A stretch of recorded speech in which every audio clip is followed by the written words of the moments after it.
This is LBC from Global, leading Britain's conversation with Nick Abbot. Right, whatever.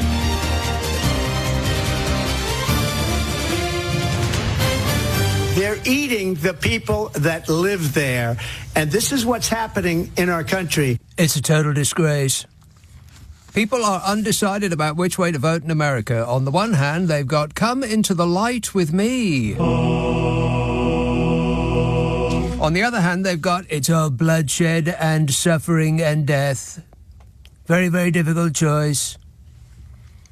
The world is on track for a catastrophic 3.1 degree centigrade rise of global warming by the end of this century, the United Nations has warned.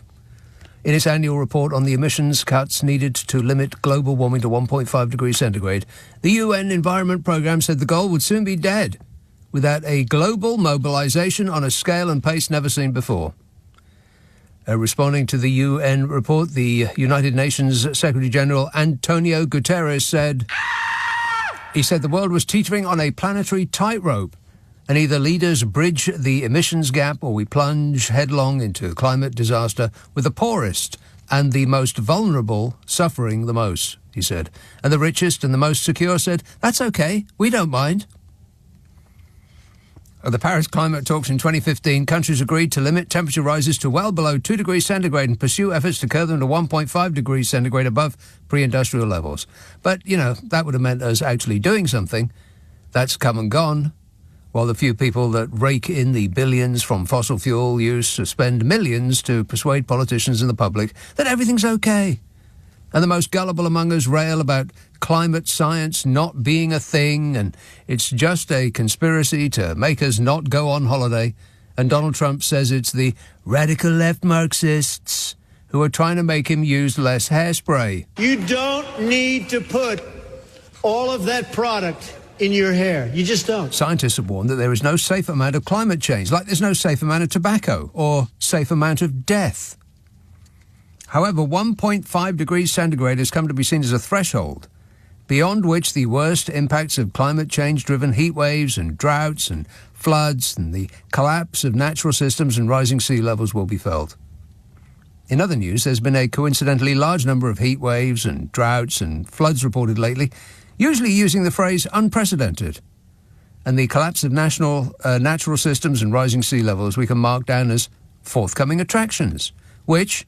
when they happen, we can act surprised about and wonder why nobody warned us. Warning, warning. You've been warned.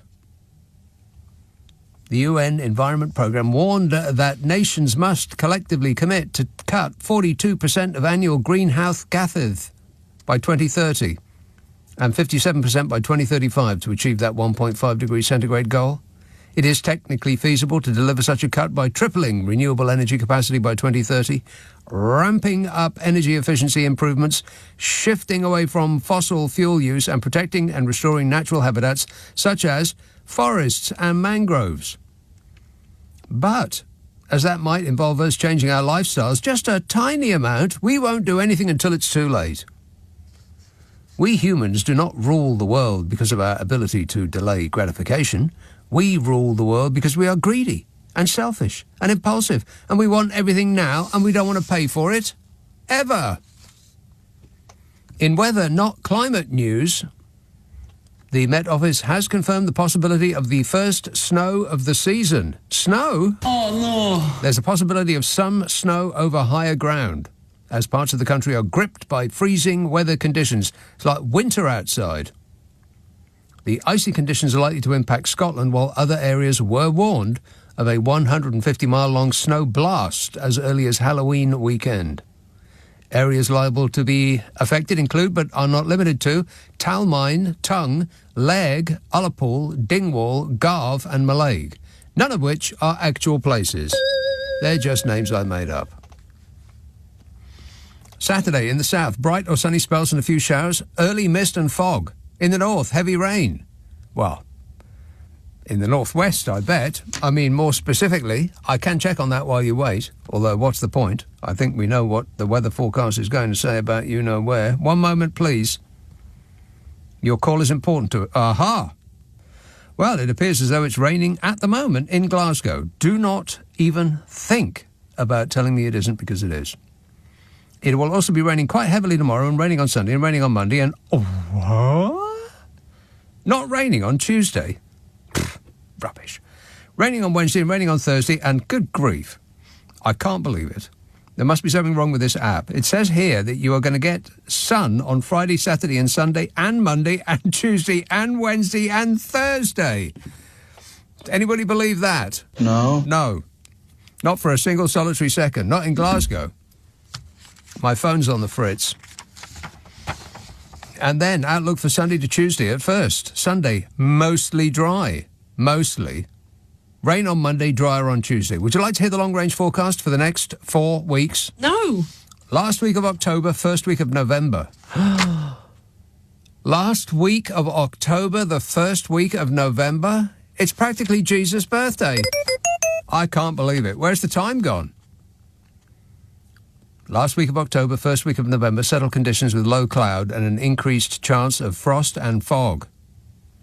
Driving organisations have warned that if you find yourself in areas of low visibility, speed up and lean on your horn if anyone gets in your way as you blast through the gloom. There's nothing ahead that can hurt you because you are special and no harm will ever come your way. Of course, if you are driving an Audi RS, then you will already be doing this, and we appreciate your cooperation. Thank you. Middle 2 weeks of November, rain or showers at times. However, there is a chance that high pressure may become more influential once again later in the month when the sun will come out. High pressure may become more influential once again later in the month when the sun will come out. We'll take it. This text says, Dan, well, it doesn't say Dan text, it is Dan texting. He says, have you heard that Donny is dressing up in other people's work clothes? How desperate would you need to be to copy Bodger? Yeah. Wait a minute. Of course, Bodger's work clothes only come in his size. Have to be made specially. From 2 separate uniforms sewn together. God, the videos that the Mail are putting of him online, advertising his column, I mean... Good grief. Have you seen the state of yourself? Catweasel would be embarrassed. What's Catweasel, Grandad? Never heard of it. Grandad? Why, you little... Matt in High Wycombe says, there now seems to be a debate in the Labour Party over what is a working man. There, perhaps. Please, pretty please with sugar on top, read what you've written before you hit send.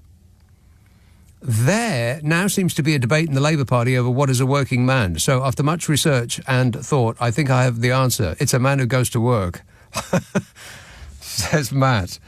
Yeah, well, very, very upset people. People are very, very upset. I mean, it hasn't even happened yet, and already they're registering... They're already registering their upsetness. Amid confusion over who will be protected from tax rises in next week's budget, Keir Starmer said he does not think all owners of stocks and shares fall outside his definition of working people. The Prime Minister has suggested that asset owners would not fall within his conception of what a working person is, and the government has been asked repeatedly to define this term in a bid to establish which taxes to complain about the first. But those doing the asking are just going to have to wait. Like the rest of us. Labour's manifesto said the party would not increase taxes on working people, including VAT, national insurance and income tax. Where have we heard that before? Read my lips, we will not be raising taxes on income or VAT or national insurance. Liar! Yeah, don't believe a word of it. Starmer said that he does not consider people who have an income from assets such as shares or property to be working people. They would not come within my definition, he said. Correctamundo, Skier. But that doesn't include all owners of stocks and shares. It's just the people that gain all of their income from them. Because by definition, they're not working. The assets increase in value while they're asleep, or drunk, or on holiday. Skier means those that are so rich they don't have to work because their assets increase in value enough for them not to have to. I mean, that's fairly obvious, isn't it? If you don't go out to work, you're not a working person. If you don't have to, if you do go out to work but you don't have to because you're stinking rich, then I think that would fall under the same category. Unfortunately, those people who have enough assets that they don't actually have to go to work are the people that run the country and every other country on earth, which is why they probably will not personally be affected by those tax rises. They'll lobby to get an exception and then pay small fortunes to accounting firms to organise their affairs to let them save large fortunes in tax. Tax is for us lot. The little people. Not leprechauns. Downing Street said people who hold a small amount of savings in stocks and shares still count as working people, assuming that they work and that they're people. The Prime Minister's official spokesmodel said that Starmer meant somebody who primarily gets their income from assets. And that's the financial finaglers and their associated rackets. You know, those people. And the Treasury Minister, James Murray, said a working person is someone who goes to work. Is that clear enough? No. No. Can you be more specific? I mean, that sounds quite Labour-ish, doesn't it? That sounds like those with the broadest shoulders. I mean, not literally. I mean, if tax was applied by shoulder width, then Smug would probably get a rebate. We'd owe him money. Ain't that right, Smug? You're better informed than I am. I don't know anything. Matt in High Wycombe says, the thing that I just read before.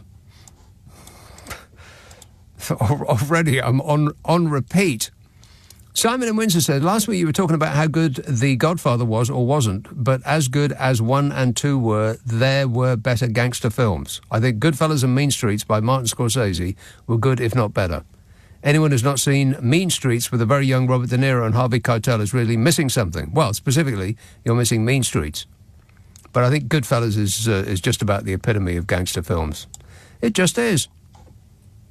It's a fact. Maidstone. Hello, Tony.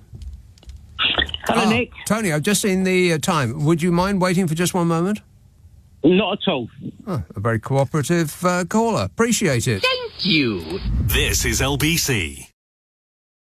This is LBC with Nick Abbott. Call 0345 6060 973. Text 84850. Alexa, send a comment to LBC. Thank you for holding. Your call is important to us. Yes, Tony, your call is important to me. Well, I appreciate it. Yes, thank you. Yes. Thank you. Yes. Yes. No, thank you. No, thank Right, you. Thank so- you. I appreciate it. Hello? I do. Hello? Yes? Yes. Can you hear me? No? Yes, you can. Yes, so I want to talk about Kamala Harris. Yeah. But I'm just getting over the England versus Germany game, the women's game. I'm not a fan of women normally. What a good game that was. No. Wait no, a minute. not- Wait. Back up. Did you just say that you weren't a fan of women? And did you mean that, or did you mean women's football? Women's football. Women's football. Correct. Yes.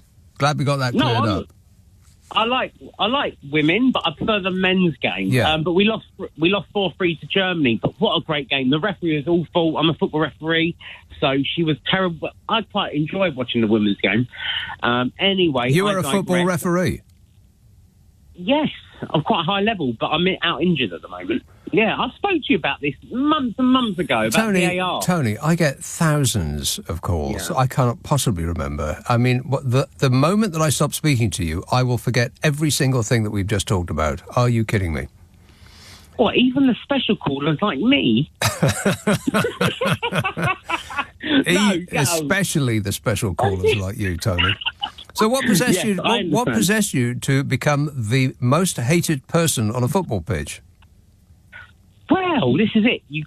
When I was, you're able to qualify at the age of 14. I'm 37. So 37 I years old. qualified- Yes. Yes, but me and my mum used to go and watch Charlton Athletic as season ticket holders, and I've always had 2 left feet, and I wasn't very good at playing football, but I used to get this magazine that I used to pay for, so this is like over 20 years ago, and it told me about becoming a qualified football referee. So I qualified at 14. I got to a really high level until I broke my leg in 2 places, got really badly injured, started going gay clubbing, and then that was the end of it. But I still have like a senior status, so that's how I got into it. And I won't ever lose my senior status as a football referee, but I still do it now and again. But unfortunately, my injury and lifestyle stopped me from going to the top. But it's an odd thing to choose to do, because I can understand that somebody has an ability and an interest in photography, and they would do it as an amateur rather than and hope that they could make money from it, but probably they never will. But you know, they continue to do it in their spare time and so on. But you've got an interest in football, but you don't actually do football. You do something that is football adjacent, but not actually it. It's completely different. Yeah, I know. I don't know how I fell into it. I just really enjoyed it, and I've had some really good opportunities doing it, and I'm still at an age where I can. But no, I love it. You can't beat it, and I got to quite a high level and stuff like that. So I would highly recommend, because the thing is, you could be a really good footballer and have no chance of getting to the top, because there are so many people who can play football, right? But and want to, and it's incredibly difficult. I mean, you might be a child star, you might get picked up by a big club, but there's another 100 kids who have also been picked up, and only about 2 of them will actually make anything in the game. But no, I always wondered what propels somebody to become a referee. It just seemed like. You have to have really thick skin, apart from anything else, because you've got thousands of people just yelling at you, regardless of what you do. Yeah, I know, and you know, I remember doing a game. It was one of my first games. I was terrified to show a yellow card or a red card. Yeah, I can imagine. My mum. Yeah, but it helped me build a thick skin. I left school at 16, but I was refereeing at 14. I didn't go to university or anything like that. So, but it helped me so much. And even though I'm a very sensitive person, but when I'm on that field, you know, it's something that I enjoy. It's one of the only things I enjoy in life. So I would highly recommend, if anyone is into football and they're young and it gives you a bit of money in the pocket, contact your local county FA and do a referee's course, which is very easy. And I'd highly recommend it, because it's very unlikely to be a professional footballer, and you can go to the top, and they're crying out for young referees. So I would highly recommend. And I would imagine that the smaller the game, the more difficult it is. Because if you've got 60,000 people who are well policed at the Emirates Stadium, for instance, then no one's going to leap over a barrier and confront you, are they? Because they'll be wrestled to the ground before they touch the grass. But you know, if it's some like non-league game and you've only got 5 people on the touchline, one of whom wants to chin you, you're in trouble. There is protection. Yeah, well, I've got to tell you something. Actually, it was my first. I was about this was 2000. I think you can see it online. It was Dover Athletic against Kingstonian, and I was on the line, and there was about 1,000 people there. And at the end of the game, the referee had 3 red cards. He sent off 2 Dover, and there's a picture. Someone threw a bin at me on the leg. Yeah, I know. So you know, there are things like that going on, but I think the FA are doing much more about it, and they're doing a trial where the referees wear like a camera. A gun? Camera, right. Yeah, like that. But it's like a trial. But if anyone gives you consent now, you can give them a yellow card, and then they have to go off for 10 minutes. I wish they did that in the Premier League, to be honest, because I think the referees take too much stick, and when they're surrounding referees at the highest level, the referees are not doing anything about it, and it filters down to grassroots. And what do you think of VAR? I don't like it. I don't like it. Is it because of the necessity to delay your celebration? Yeah, but I just think I don't think it's improved the game. It hasn't improved the game. And Graham Poll was one of my favourite referees, the Thing from Tring, they used to call him. And I know, but he was great. I used to love when he refereed Charlton away from home, because he was always very strong, and he's not agreeing with it. You've got Howard Webb in charge now, and Yeah, I don't like it, and it's not really improved the game. I think the fans are starting to dislike it. It may change. Who knows? Yeah. Anyway. Clocks go back this weekend. I know. I only found that out at the beginning of the week. That crept up on me unawares. I couldn't believe it. The clocks go back this Saturday night. That is just flat out cruel. I wasn't even going to talk about that tonight, Tony, because it's just depressing. Yeah, I know, but I quite like. Yeah, okay. Well, you're getting a red card from me. Thanks a lot, mate. Off the pitch. Away with you. Down the tunnel. You've delighted us enough. Thanks a lot, Tony. 0345 6060 973. Yeah, the clocks go back. It's happened too quickly. I mean, I know that it happens in October, but I forgot that it happens in October. I thought we had weeks to go yet, and I was looking out the window, and it was 6 o'clock, and it was getting dark, and I thought, oh, God, this time next week it's going to be getting dark at 5. Oh, no. 5 o'clock. That is just... every year we go through this. Twice. Why? So that some farmer in Scotland doesn't have to fumble to find his cow's teats. Or something like that. I can't remember exactly what it is. Or there's something about school kids. But if the school kid goes to school in the dark, then they'll come home in the light, and vice versa. What difference does it make? Every single year we have to go through this. And I think last year I didn't mention it at all. Because it just is too stressful. I can't stand it anymore. But you know me, I never complain. Whinging and whining and moaning. A little bit, yeah, but I think it's justifiable. I mean, people get SAD, don't they? And they also get sad. And I was sad when I read about it. God, this Sunday, it's painful. Mind you, I mean, I suppose this is how I've been thinking about winter this year. You have to go through the winter to get the spring. If you don't go through winter, you don't get spring. I mean, you could live near the equator and it's the same all year round. Hot and sticky. Or you could live up where we are and it's like swings and roundabouts as we hurtle through space, spinning uncontrollably. It's amazing we're not all flung off into space. Every now and again, I think maybe we should grip onto something firm. Thank goodness for magnets, eh? Because that's what's keeping us down here on Earth. Magnets. Educational, this programme, no? No. 0345 6060 973. Yeah, keep that in mind. That if you don't go through winter, you don't get spring. If the leaves don't all fall off, don't worry, I'm not going to go on about trees again this week, but if the leaves don't fall off, then they can't spring back again. Come as we go around the light side of the sun, because we're about to go around the dark side of the sun. Not a lot of people know that. Ahmed emails, Cruella tweeted the other day, we need to leave the European Convention on Human Rights if we are serious about controlling our borders.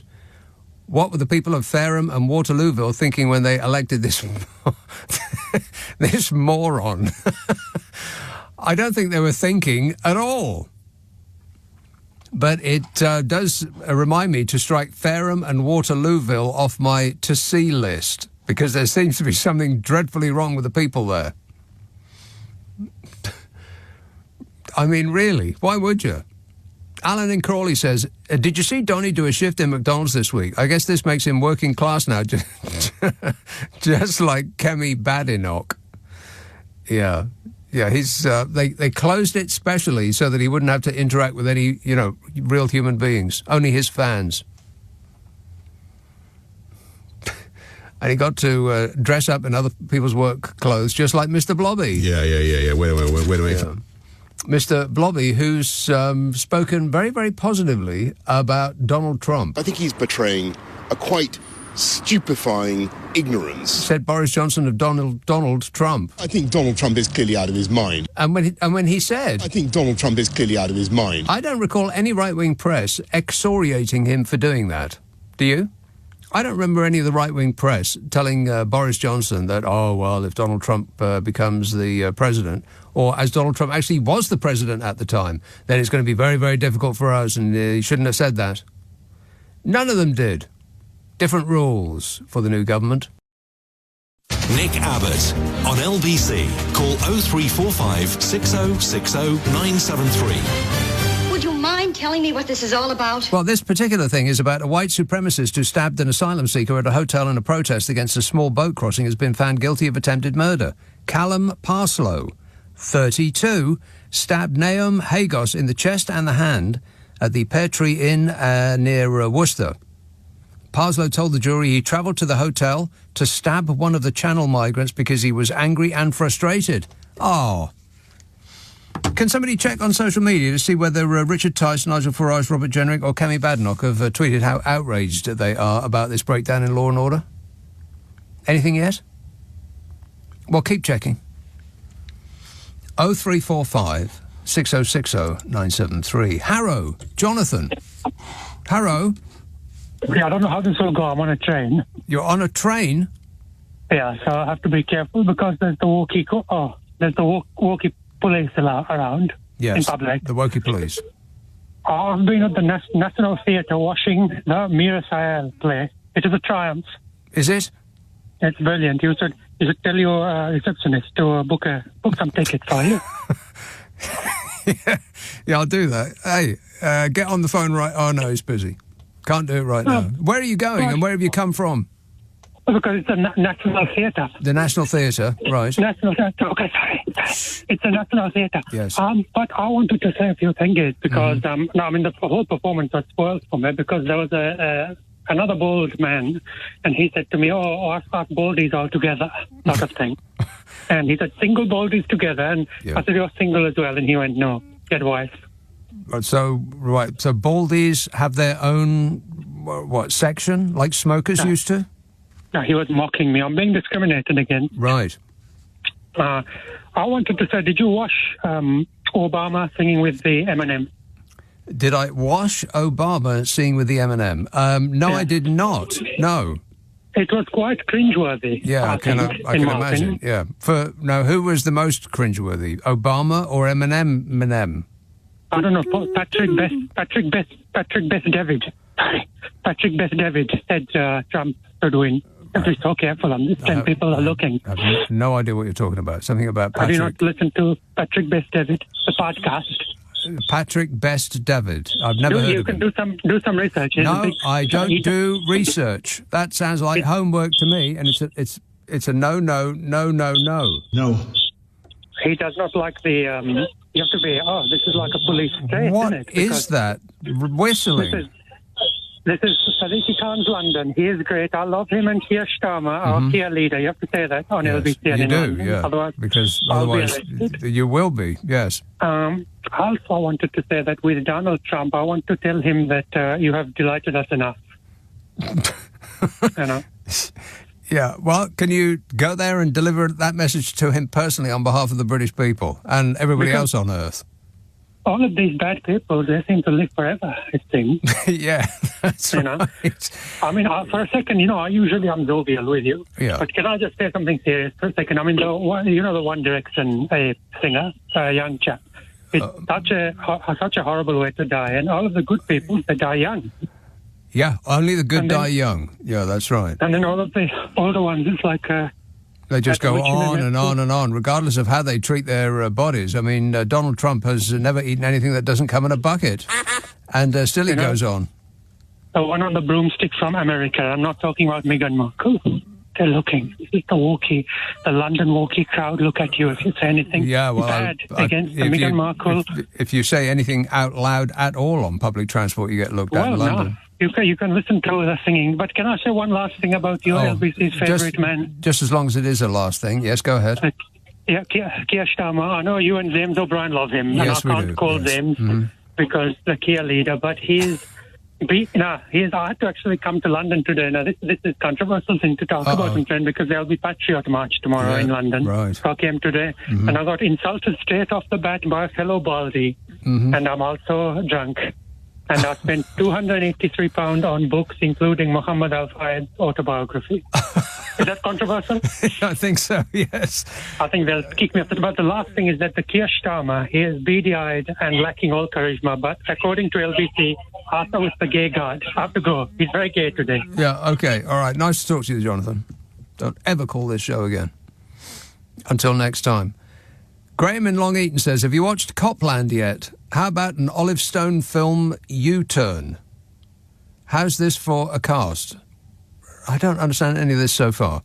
Sean Penn, Jennifer Lopez, Powers Booths, Joaquin Phoenix. A brilliant performance by Billy Bob Thornton as Daryl and a cameo by none other than John Voight. You'll love it. Well, I'm don't know anything about it, but I hate it. Thanks, but no thanks, whatever that was. This says, Nick, did you hear that Trump at his rally the other night called America a garbage can and immigrants garbage? Trump's generals were calling him a fascist are spot on. And now Elon is collaborating with Putin while pulling Trump's strings. We're all doomed. That is undeniable. We are, in fact, all doomed. Yeah.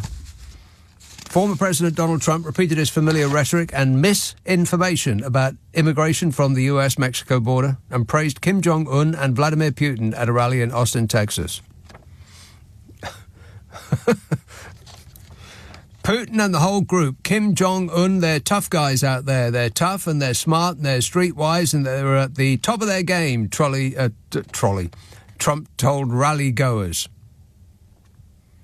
The former president is known to praise dictators because he wants to be one. 13 former Trump administration officials have issued an open letter expressing their agreement with ex-Chief of Staff John Kelly's assessment of the former president as a fascist.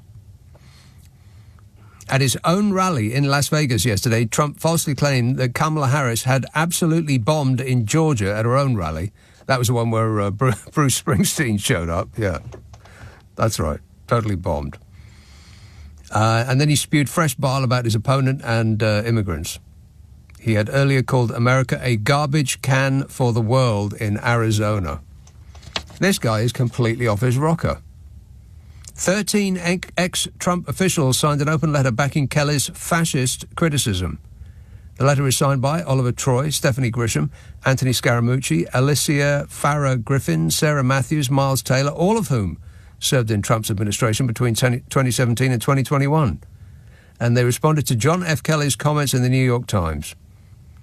They said the revelations General Kelly brought forward are disturbing and shocking, but because we know Trump and have worked for and alongside him, we are sadly not surprised by what General Kelly had to say.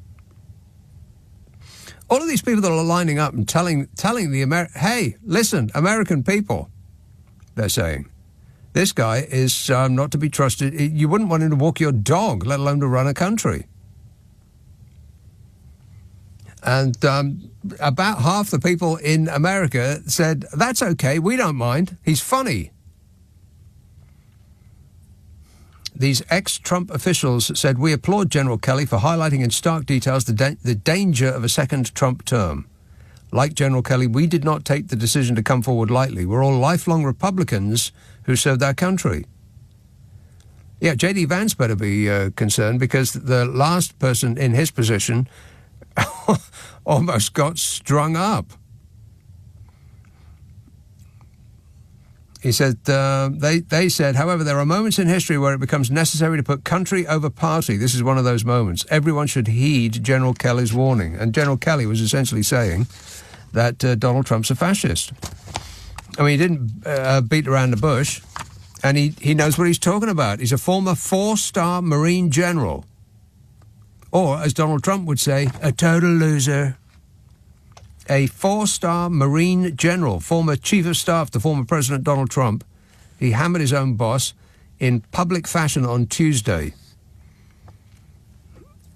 He'd previously refrained from discussing his time at the White House. He said to the New York Times that Trump's discussion of using the military against in his phrase, the enemy within, but it's not his phrase, of course, it's a certain other mustachioed person who's forever on the History Channel, who he's stolen that phrase from, and many others besides. He said the he said that Trump's discussion of using the military against the enemy within, who in Trump's words included democratic foes, pushed him to come forward. The former four-star Marine general, former chief of staff to former President Donald Trump.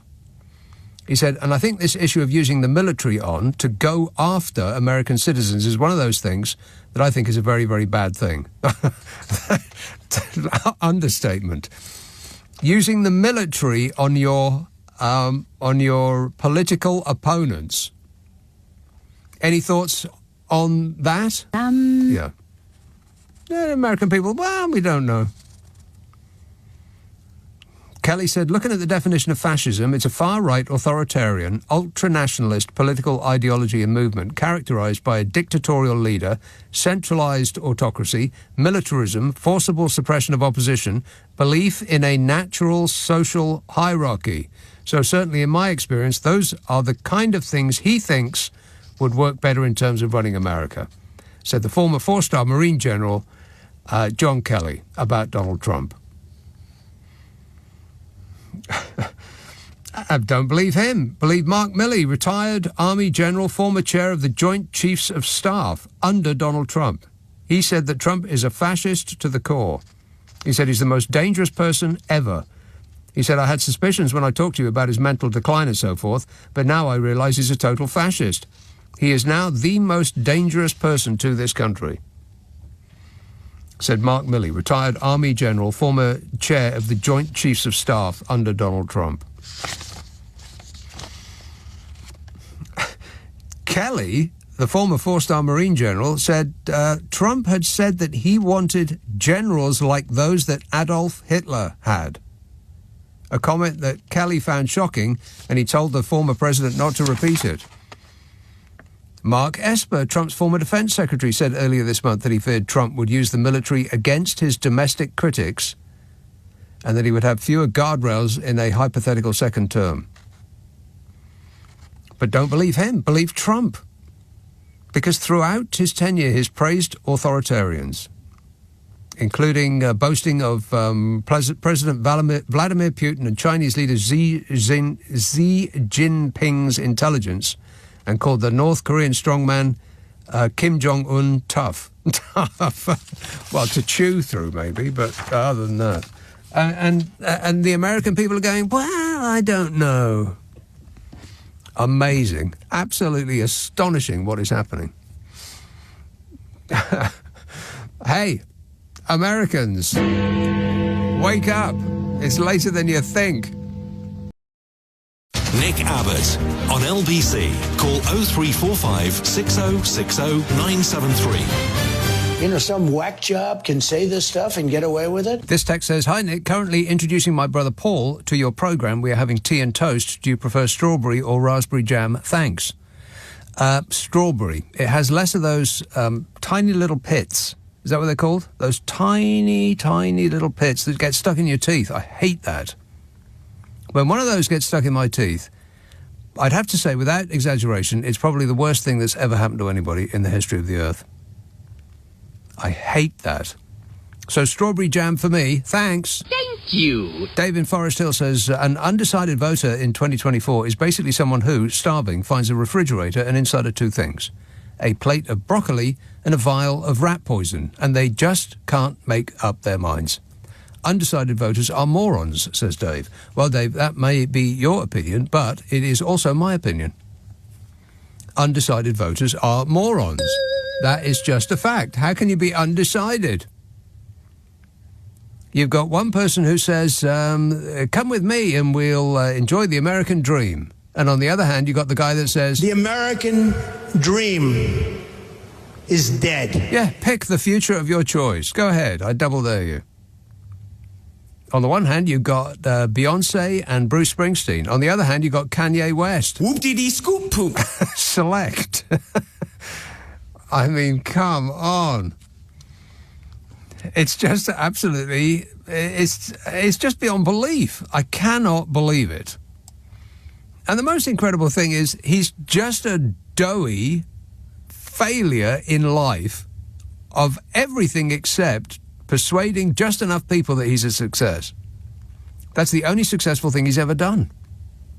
If he'd taken the money that his daddy gave him and he put it into an interest-bearing bank account, he'd be worth more now than he has been after a lifetime of unsuccessful wheeling and dealing, leaving a trail of misery in his wake.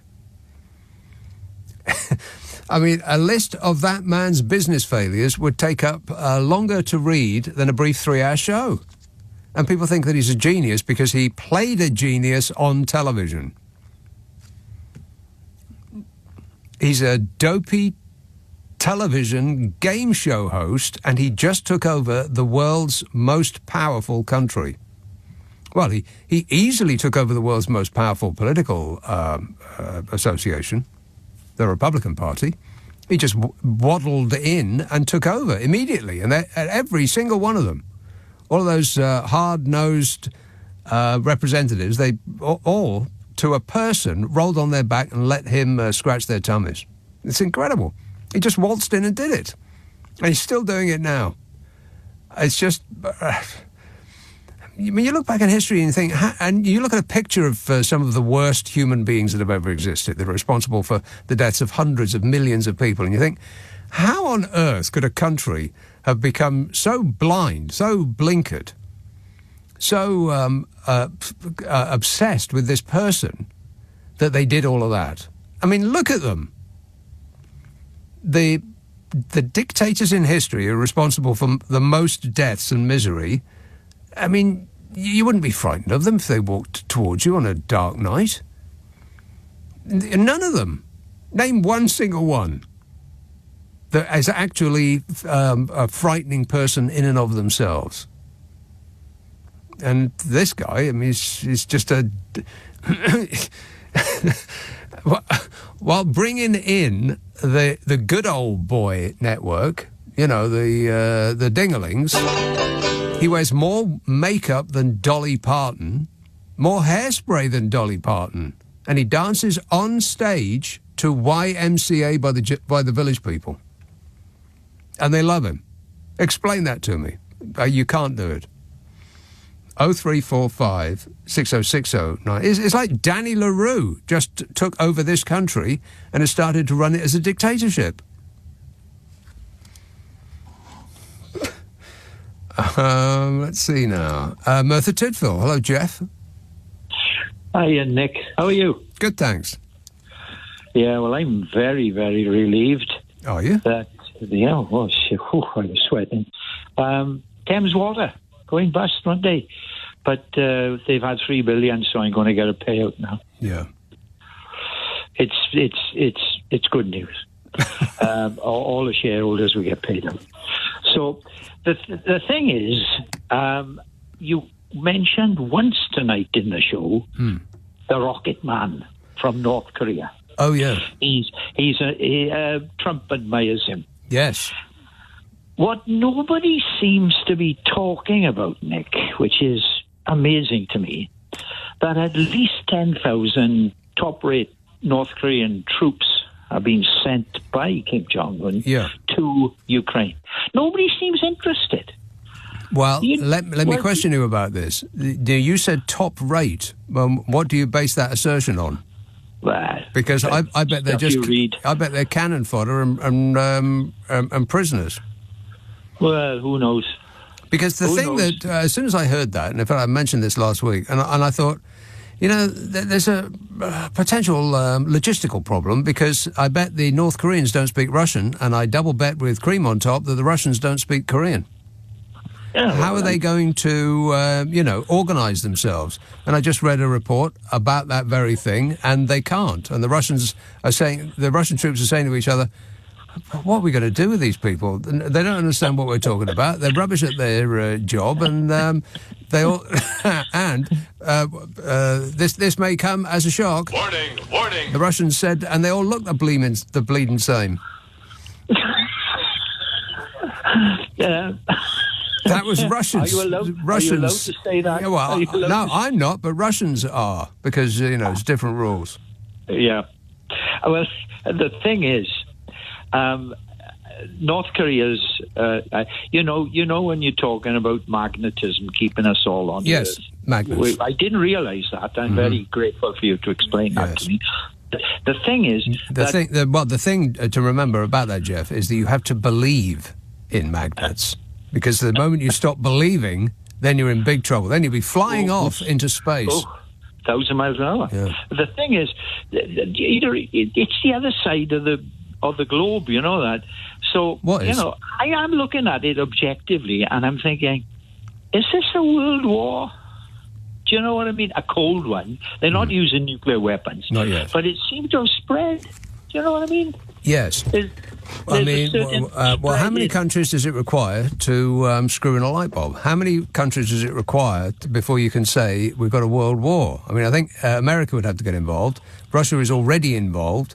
So that's two of the biggies. I don't think it's necessary for China to jump in one way or the other. They'll wait to see who wins and say, well, thank goodness for that.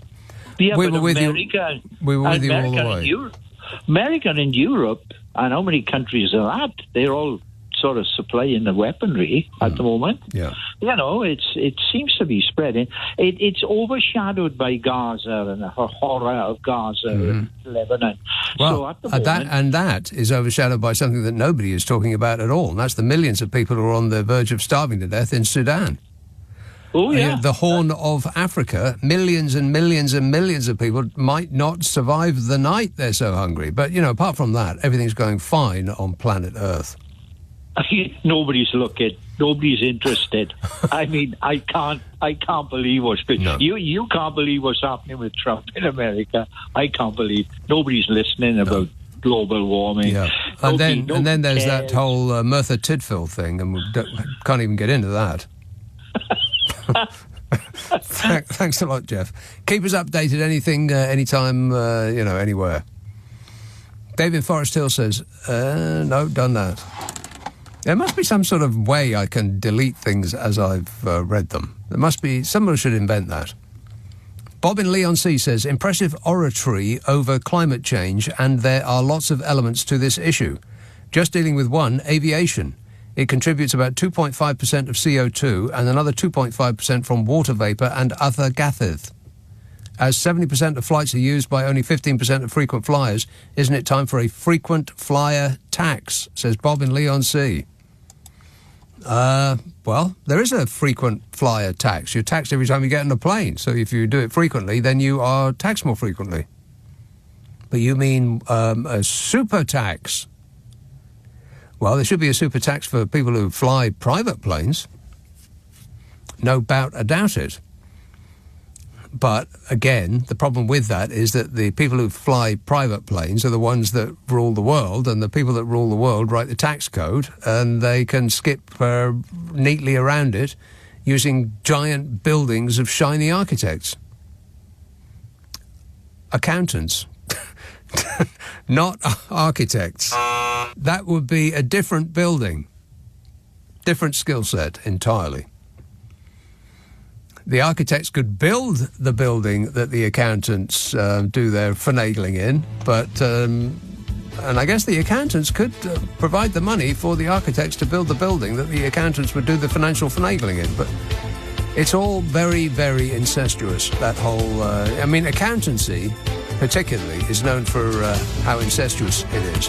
And don't even get me started on architects.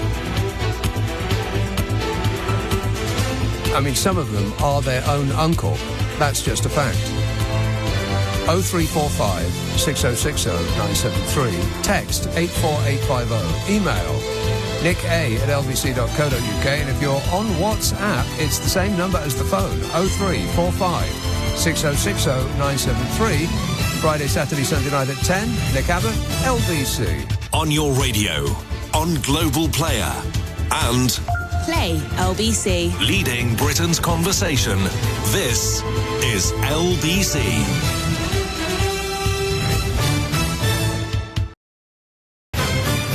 This is LBC from Global. Leading Britain's conversation with Nick Abbot. He's a great guy. He's a good guy. He's a good person. Oh, hello. 0345 6060 973. Oh, I'm going to sneeze. Wait a minute.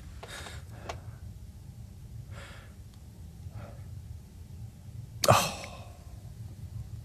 hate that. Just when you think it's going to be marvellous, it goes away without the explosion. Hate that.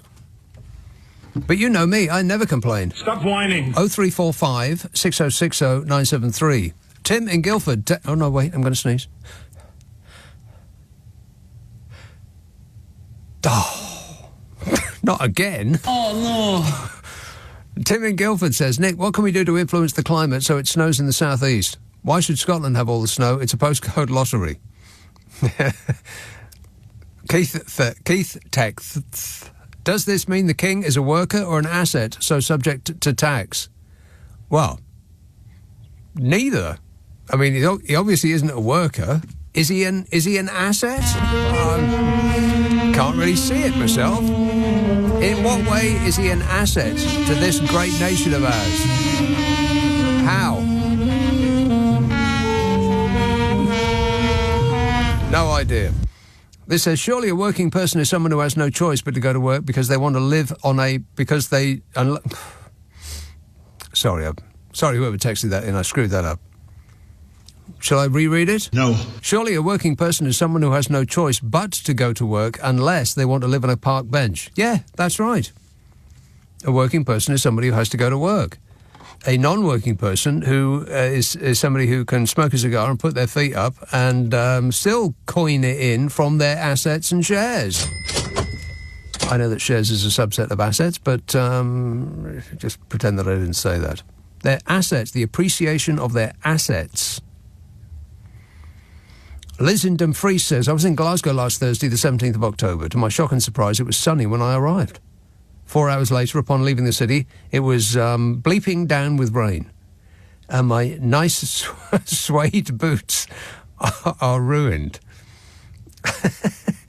I have never, ever visited Glasgow without steering my feet very carefully around at least one pool of vomit amidst the rain. Oh. Disgusting. Thank goodness I have no plans to be there until May 2025, says Liz in Dumfries. Why would a person buy suede boots? Why would a person buy an item of footwear which is ruined on contact with water? That makes no sense at all. I have a chair that's covered in suede, which is one of the stupidest things I've ever bought in my life because, every time you dribble some water... And I tend to dribble quite a lot. Every time I dribble water all over the place, it stains it and it's on there forever. There's nothing you can do about it. Suede has got to be the silliest fabric to... It's not fabric, is it? The serious thing to cover either yourself or an item of furniture with. I just don't get it. How can it be something that is not impervious to water? It's just water, for crying out loud. 0345 6060 973. Let's see now. Who's been waiting the longest? Be totally fair about this. It looks like Gaz in Salford. Gaz. Yes. Yes, Hi, sir. Nick. Gaz. Hi, Nick. Love the show, kid. Always. Thanks. Yeah. On Donald Trump, on the if he is elected, Nick, again, if he elected, yeah, right. What I'm concerned about, right, is if all the Labour activists, right, is going to class them as domestic interference. Terrorists, probably. Well, I didn't want to say that word. Yeah, that's it. So what's he going to do? Is he going to ask the Labour Party to deport them? Not deport them. To deport them to the US for trials. Extradite. That's the word I'm looking for. Yeah. He'll probably demand it and say it's very unfair that they're not doing this, so I'm going to slap them with huge taxes, and that's probably what he'll do, because the man is I don't know. There's just something seriously wrong with the man, and that half of America can't see that is just astonishing to me. I don't get it. Well, if that's the case, and that's down the line, right, and that's the track, yes, right, I want to see from Keir Starmer to turn around and say the special relationship ends right here. Right. You are not going to extradite the Labour Party activists, right, period. Right. Well, that's what I want to say. Well, that's what I want to see from the Labour government. It's what you wanted to say, and it sounds like you've said it very successly. Thanks a lot, guys. You've put yourself on a list, by the way. You understand that, don't you? I am on the list. I know I am. I know I am. Yeah, draw your curtains and don't answer the door to anybody. Promise me you won't do that. All right. I'll try my best. Okay, thanks a lot, guys. You won't make it till next weekend, I bet you. Matt says, my wife Heather made me a cottage pie tonight. She put parmesan on top of the mashed potato while it was cooking. It was the best cottage pie I've ever had, and I want to tell someone, says Matt. The best cottage pie he's ever had. And all it took was some grated parmesan cheese on the top of the mashed potato. That sounds good, doesn't it? Because that would get, it would have that umami taste. And it would be earthy, and I bet the parmesan crisped on top something delicious. I'll tell you what might have been even better. I mean, I don't mean to disrespect your wife Heather's cottage pie, but I bet that if you put a little bit of cheddar cheese in the mix with the potato and then put the parmesan on top of that, ooh, then you'd have something. This text says, if trees drop their leaves and absorb the nutrients from those leaves once the leaves mulch, does this mean that trees are in fact cannibals as they take energy from their own and other trees' produce? Well, what doesn't really make any sense to me, if that is the reason that trees do lose their leaves, is that you would think that there's an enormous amount of energy that they lose during the process of dropping them and the mulching of the leaves. They're not going to get all of that hot, delicious leaf juice out. They just aren't.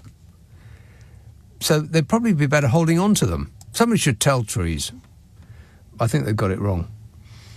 And they've been getting it wrong for a good long while. Crouch End. Hello, Brian. Oh, hello. Yes, good to listen to you tonight. And we've got about 11 days left of democracy in the U.S., so I just thought I'd absorb it while it's there. Yes. Yeah, time is running out faster than you know. Yeah. Also, what's frustrating is Trump does something new every day, and when I call you, it's like, oh gosh, how do we narrow it down? Starting with the Arnold Palmer stuff, and then working at McDonald's. Yes, he had to prove something that, well, Kamala couldn't have done this because I did it so easily, and he was saying. So I've worked 15 minutes longer than Kamala ever did. Yeah, because Kamala Harris can't come up with her timesheet from a McDonald's shift that she concluded 40 years ago. Yeah. So therefore she's lying. Yes. But one of the kickers came, I think it was either last night or the night before, that Tucker Carlson appeared at one of Trump's rallies and gave this speech about discipline, and was using it as a metaphor for Trump, and then saying, and when Daddy comes home, he's going to spank the daughter if she's been bad, and by the time Trump got up to speak, the crowd was chanting "Daddy's home." Oh my God! So. Yeah, I didn't know. I hadn't heard that. That is, well, I mean, there's no question that it's anymore in anybody's mind that it's a cult. It is a cult. They revere him like a god, as though God himself has sent Donald Trump to save us. And that's not me making it up. Those are the phrases that his fans actually use. Well, and also the evangelicals, they don't pronounce it God, they pronounce it God. God, yeah. Yeah, they have emphasis on the final D. So, but yeah, I voted about 2 weeks ago. Oh, yes. I've been living in UK now for 23 years, but and how many times did you vote, Brian? Well, they only sent me one ballot. Just once, right? That's all I could do. Okay. Yeah, that's the barest minimum. But if that's all you could be bothered with, then I suppose we're going to let you off. Well, and because every time I send the ballot, I have to pay the postage. So they don't even pick up the postage. Well, they at least mail me the ballot so that I can. Right. But yeah, if I want to get it sent, to arrive by the time November 5th comes around, then yeah, I have to. And where do you get your ballot counted? Is it in the state that you are used to live in, are registered in? Yeah, I'm from California. Right. Oh, well, what's the point? I know. It's hardly a swing state. Can you believe that there's about 3% of that? No, it's worse. I was going to say 3% of the American public that haven't made up their mind one way or another. That is incredible enough. But it's worse than that. I don't know what else they need. Exactly. I mean, honestly, we have got the coverage quite sufficiently enough in this country. But in America, they've been pummeling the American people with adverts and information and stories practically 24 hours a day for 4 straight years. How can you have received that much information and you still don't know? What are you looking for at this point? Exactly. But it's worse than that, because it seems that the future of the world is going to come down to those morons who can't make up their mind. About sort of 40,000 of them sprinkled among the stupidest states in America. Yeah. And at least Kamala's going to all those states. I like to think that there's going to be, because they keep reporting on how it's dead even, but I think it sells papers better that way. I also think that the reason that that a lot of bets are being made to make it appear as though the market thinks that Trump is going to win. It's his own people who are betting. It's the billionaires that are backing him who are putting huge bets on Trump winning to lay the groundwork for the inevitable tsunami of legal objections should Trump not win. Oh yeah, this race will not be decided. This year, it might be decided by Christmas, but I wouldn't bet the house on that. No. And interesting too that if it is decided, it's the vice president that has to certify it on January 6th. So it'd be interesting if Kamala has to certify Trump and Vance. But no one's going to want to hang Kamala, so not like Mike Pence. So, well, I wouldn't bet on that, Brian. Oh, okay, yeah. I was saying that without all the other cross references. So, I think the only thing that might work in her favour is that Trump's people would not know how to tie a noose. I mean, they could look at a piece of string from now until the end of time, and they wouldn't be able to figure it out. Thanks a lot, Brian. It's bad news week. Nick Abbott on LBC. Call 0345 6060 973. I really like you. Do you like me? Andrew in London says, Nick, income tax should be levied at the same rates applied to all income and not just on salary and wages. Hopefully this will be the new direction for this government.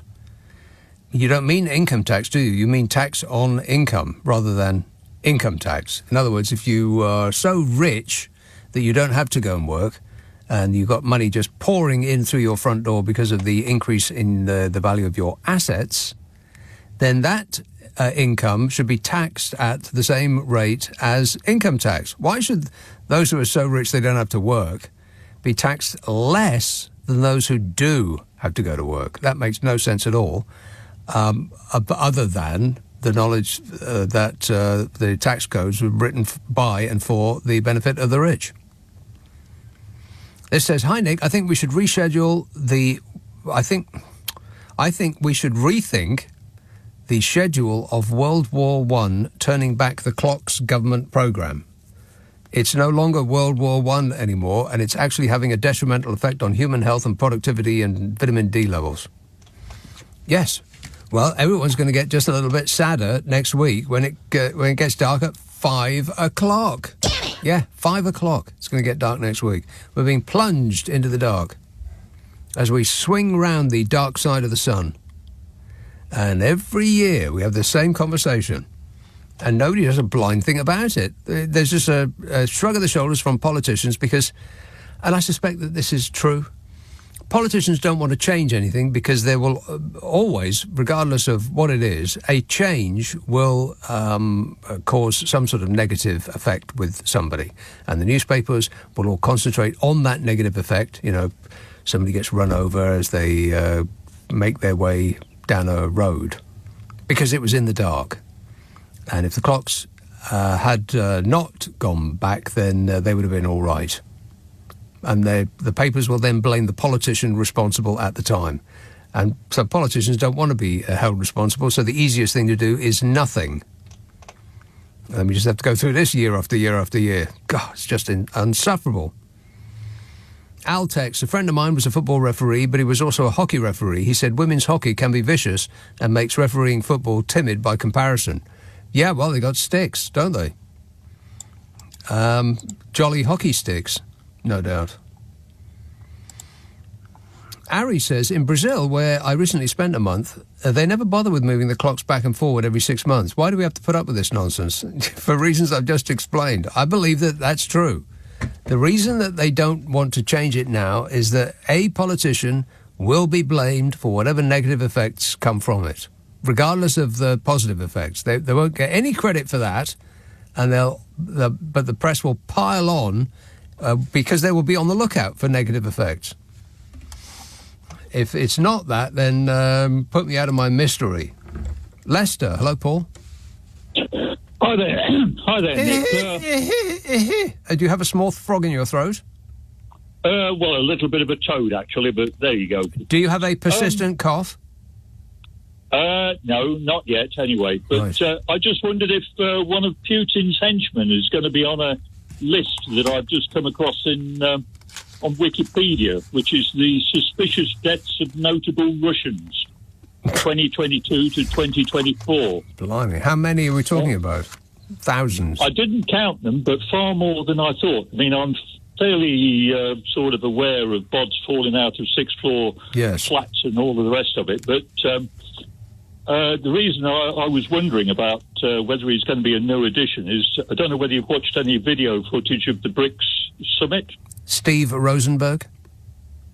Yes, he was there, sort of asking Putin questions. Yes. But the bit that I'm referring to, or want to refer to, is a really priceless bit. Footage showing Putin talking, and probably about a few feet behind him is Sergei Lavrov, I think is the foreign minister. Yeah. And even while his main man was still yakking, then Lavrov was picking his nose. Oh. Have you seen any of this at all? No, I haven't, nor do I want to. No, but so he sort of did a little bit of nasal mining, yes, and then sort of picked his finger out and inspected it and decided that it wasn't quite right. He put it back? Yes. and all of this time, his boss is still yakking yammering to the rest of the conference. Right.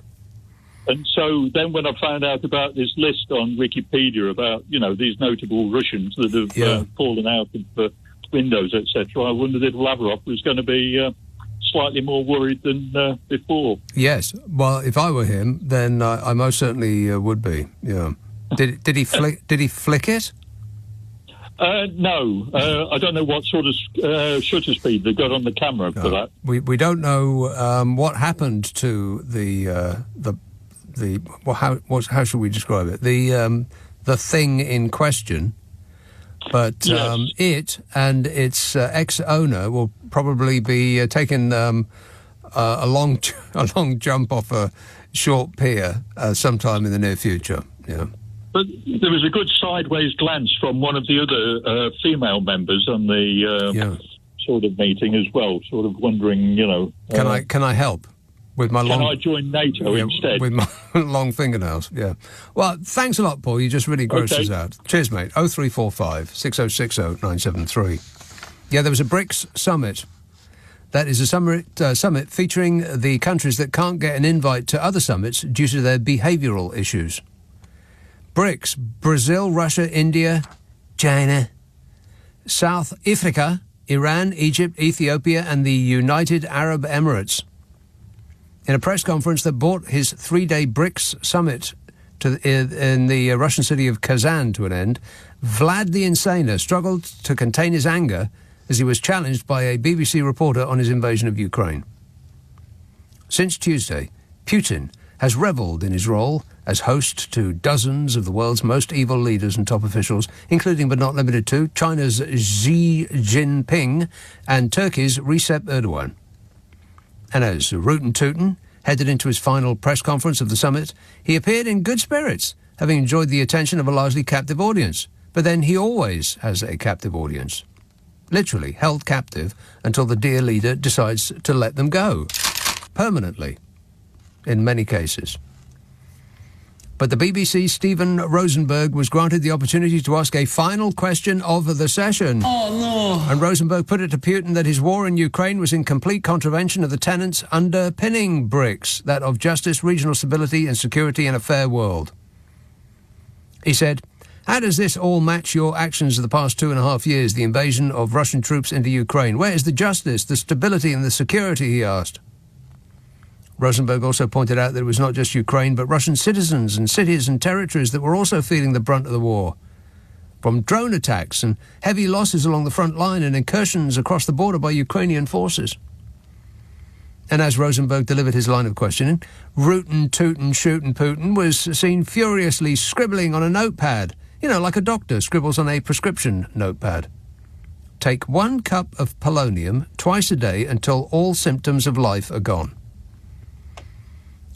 And in answer to these impertinent questions, Putin said basically that the war in Ukraine is all our fault for not giving him everything he wanted. He said, and then with his car running outside and a route to the nearest airport programmed into its sat-nav, Steve Rosenberg asked a second question, referring to claims by Britain's MI5 that Russian agents were creating chaos on the streets of Britain.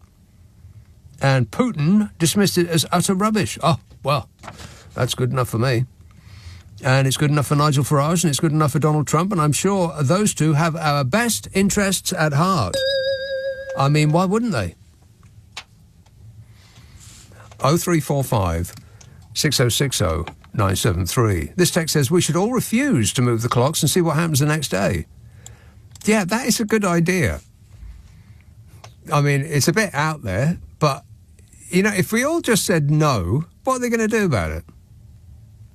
I mean, we're being propelled into the gloom completely unnecessarily. And I've said this as many years as it's happened that I've been on the air.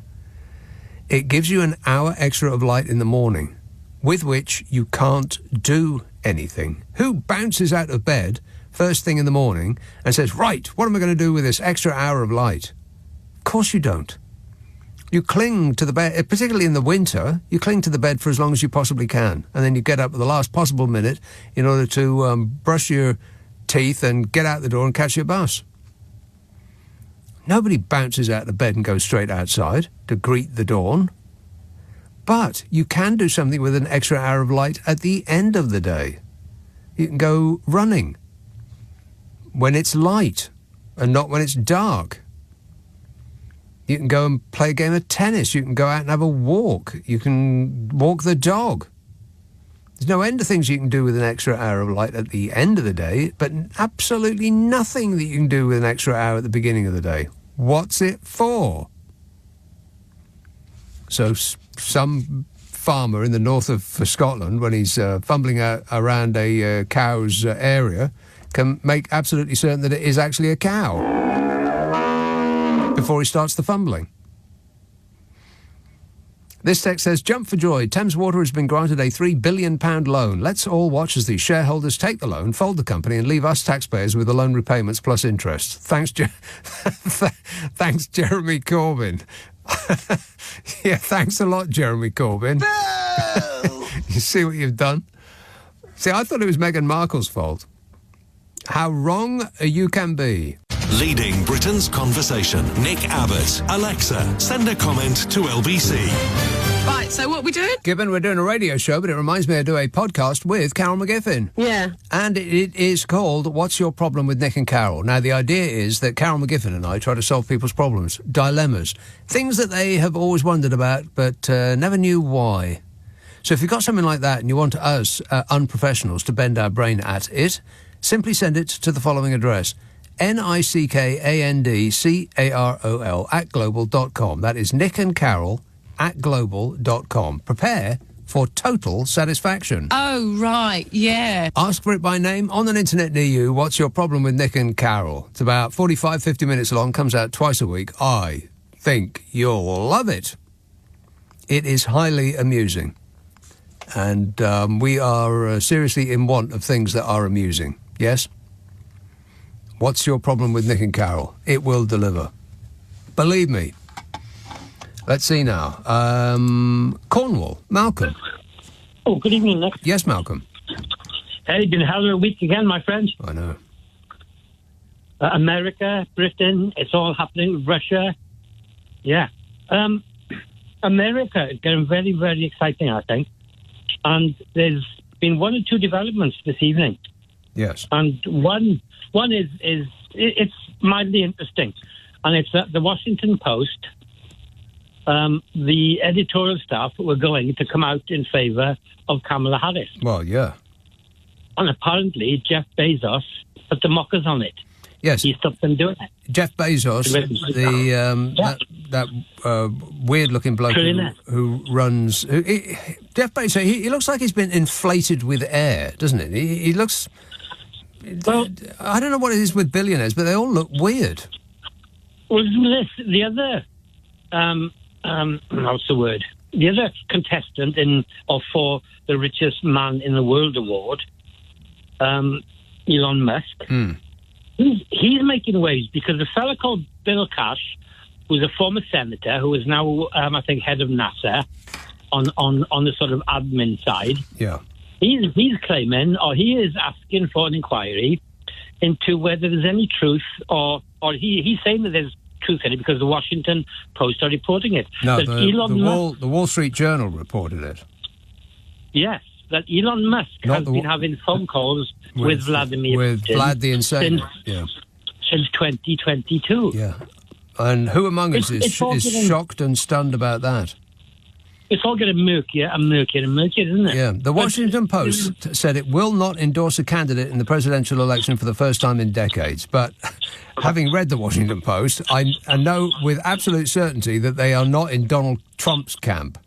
The newspaper ran an article by two staff reporters saying that the editorial page staffers had drafted an endorsement of Kamala Harris over Donald Trump. The decision not to publish was made by the Post's owner, Amazon founder Jeff Bezos.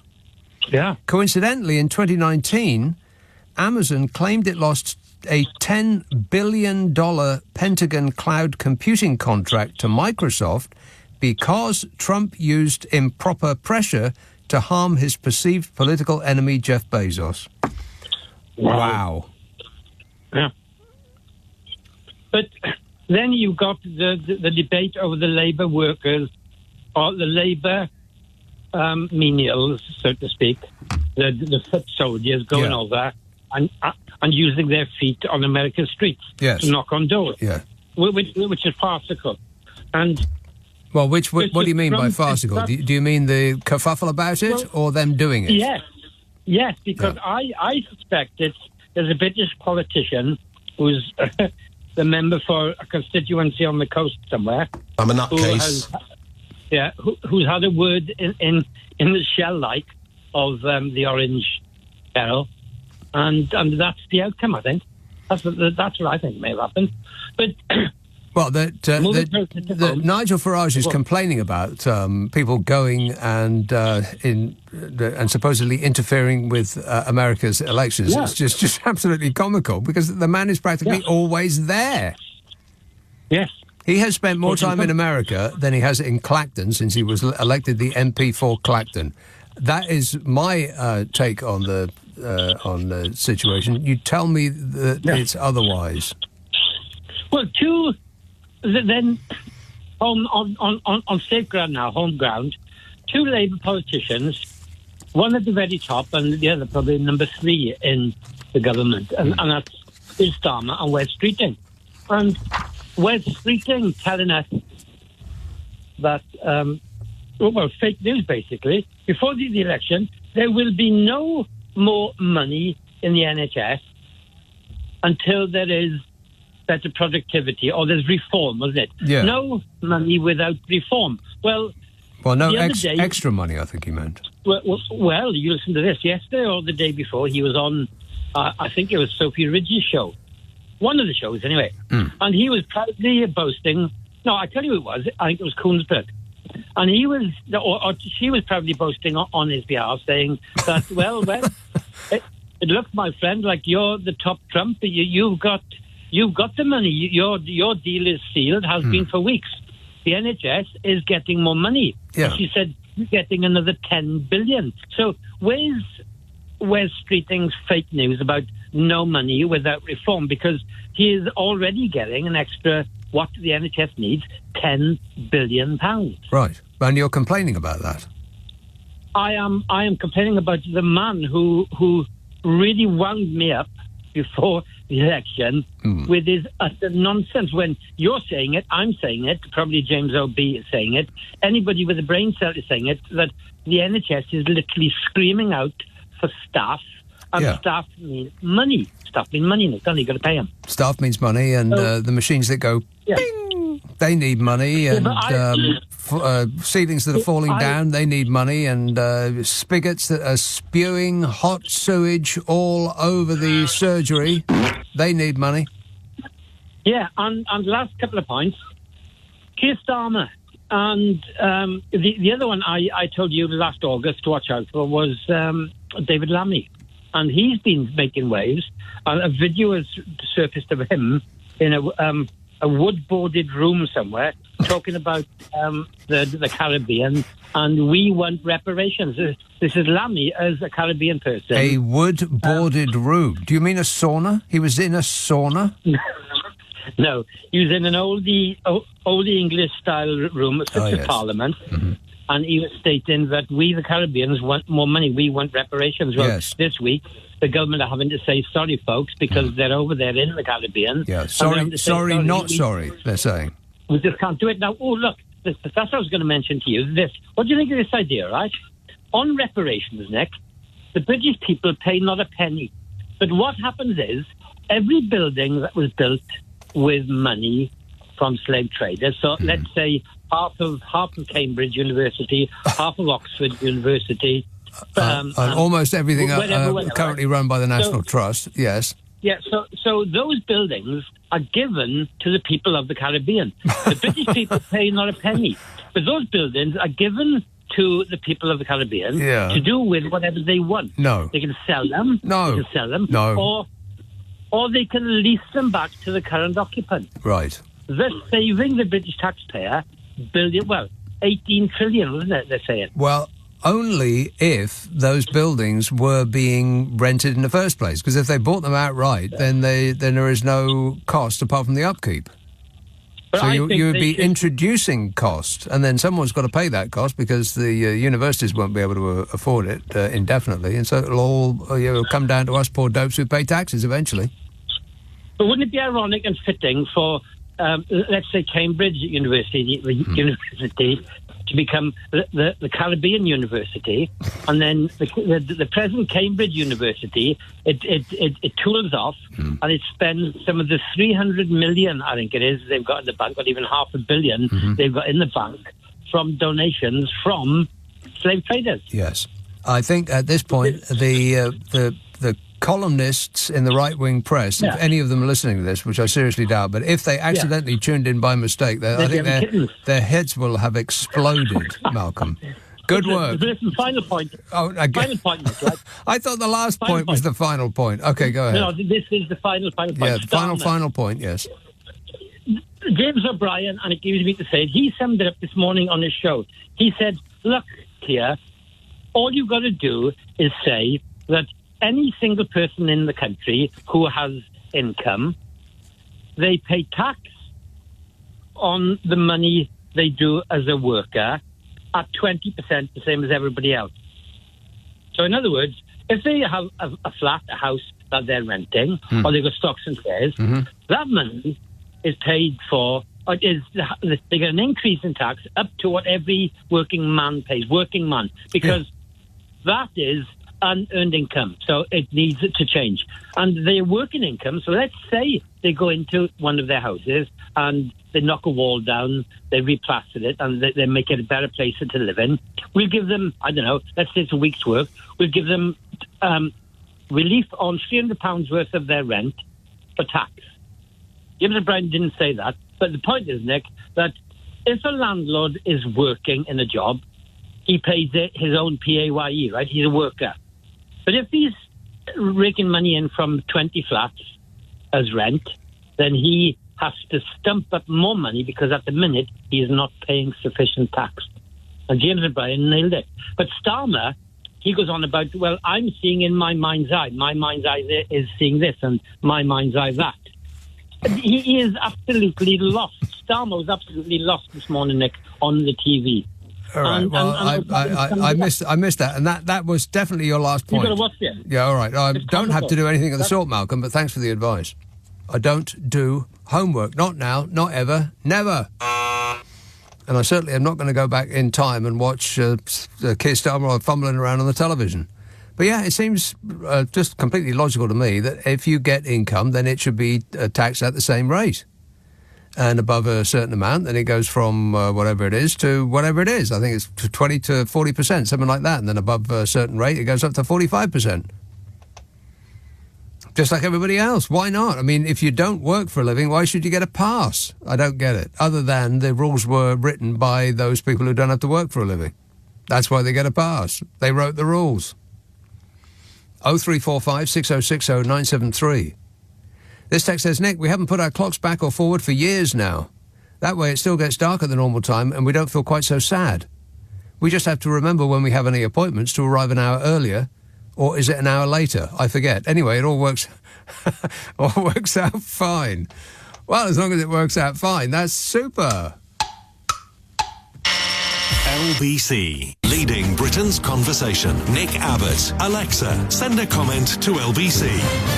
Oh, hello there. Very nice to meet you. 0345 6060 973. Yeah, that story. Elon Musk, the world's richest man, who is now central to Donald Trump's election campaign, has been in regular contact with Vlad the Insaner for the past 2 years, according to a report in the US. Isn't that totally surprising? No.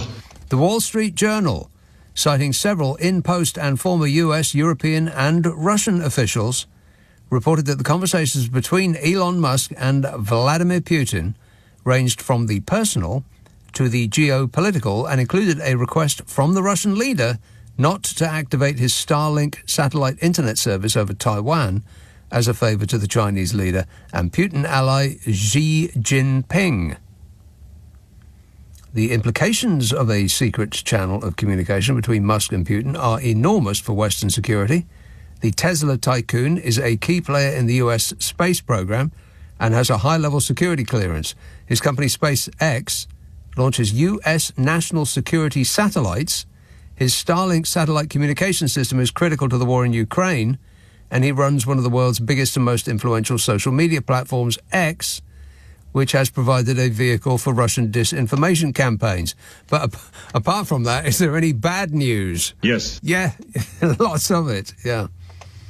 Because if Trump is elected on the 5th of November, Elon Musk could play an important part in a new US administration. Trump has suggested that Musk could head a government commission on efficiency if he wins. efficiency. I think the world is in great peril from a doughy man in thick cake makeup with a weird hairspray hairstyle who is a game show host off the television. Hey, human beings, wake up. It's later than you think. Let's see now. Belsize Park. Judy. Hello. I've got two things for you. Couple of two things. One is a suggestion. Yes. And the other is, because I'm so old, I can remember it. During the Second World War, we had double summertime. Double summertime? Yeah. So it was because of blackout and not wanting people to put lights on that would show out through their windows if they didn't have proper blackout at the, so you didn't need to put your lights on. That may have been a reason, but wasn't the reason the same as the First World War, that people would toil longer in factories?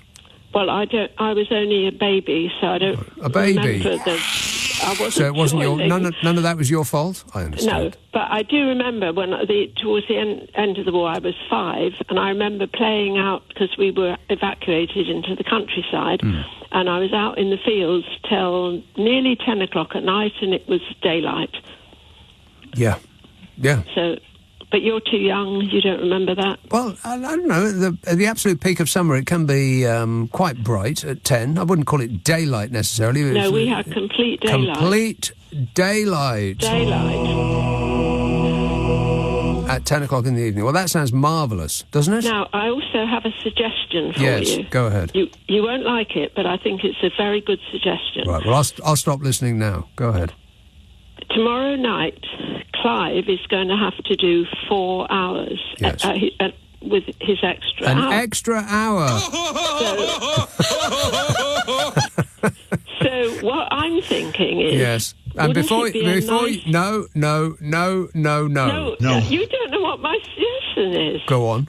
My suggestion is that you should stay on and share it with him. No. I'm sure you're all great friends at Global. No. So if you stay on till 1:30... No. He could pick up at 1:30, and he would not have to do the whole extra hour. You'd have shared it. Well, let me think about that for a second. No. It's a no from me. Well, I think about it. And maybe if Clive, I don't know if Clive has come in yet, probably not, but he might even be listening to this. Possible. And he'll pick up on the idea, and I can't phone him now because you won't let me on twice.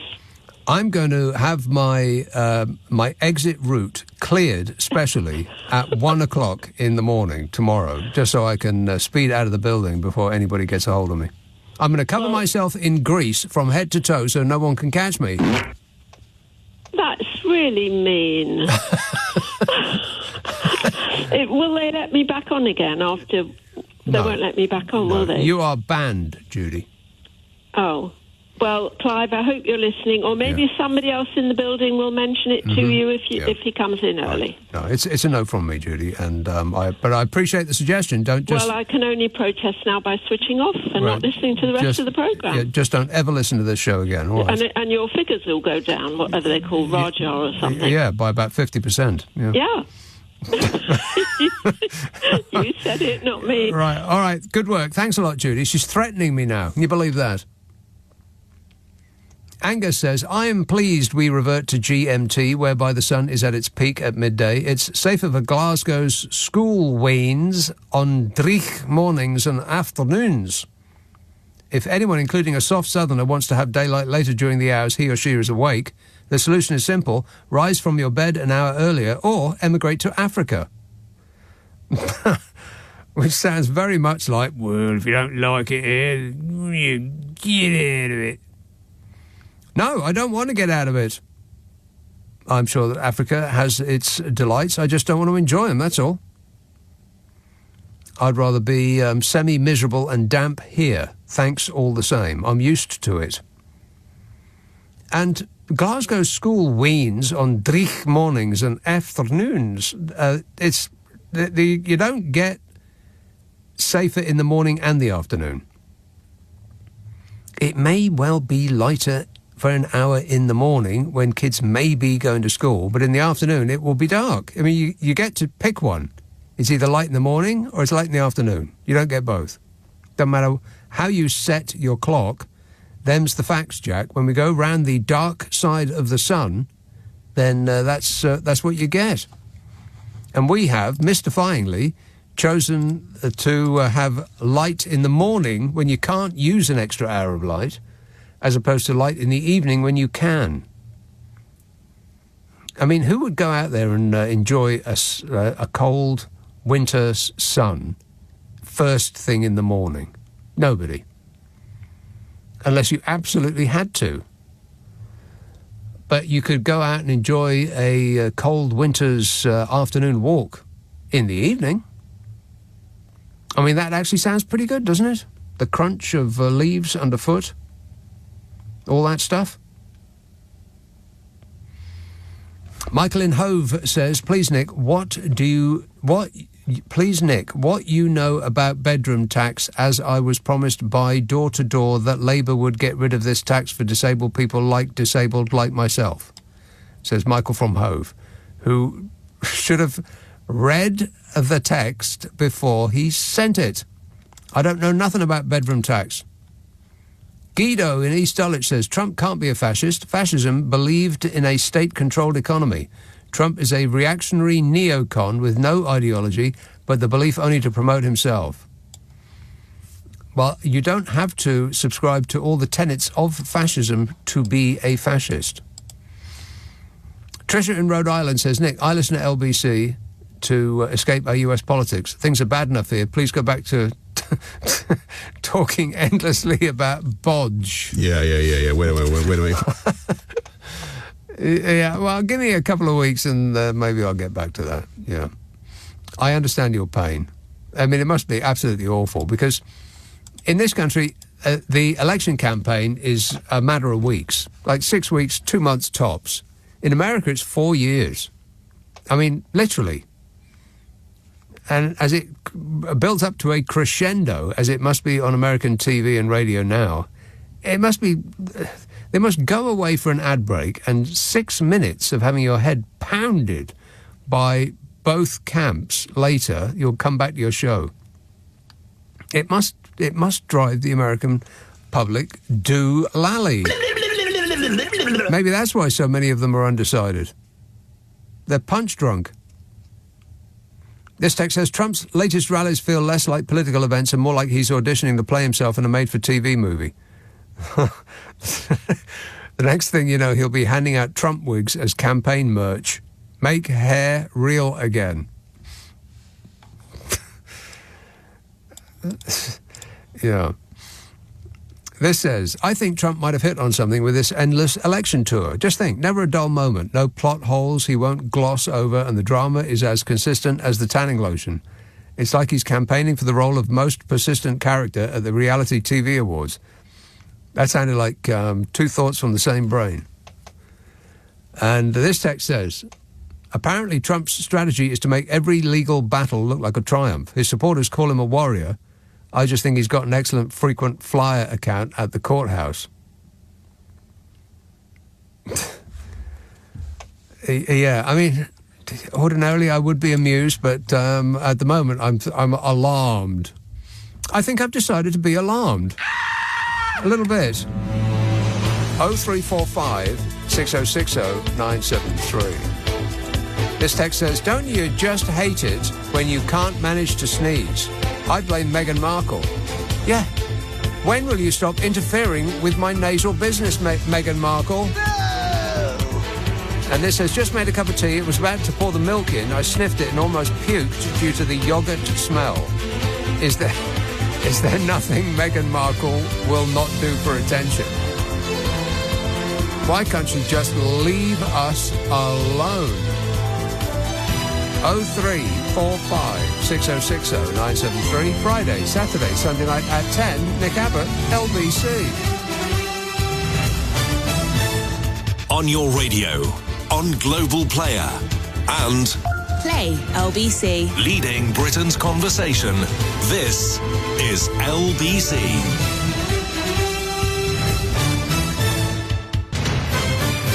This is LBC from Global, leading Britain's conversation with Nick Abbot. Hello, boys.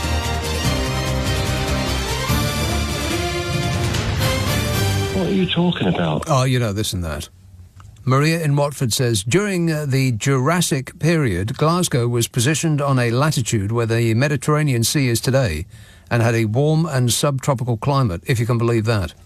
Well, Maria, I don't believe that. I don't remember that film, Jurassic Period. Did it have Jeff Goldblum in it?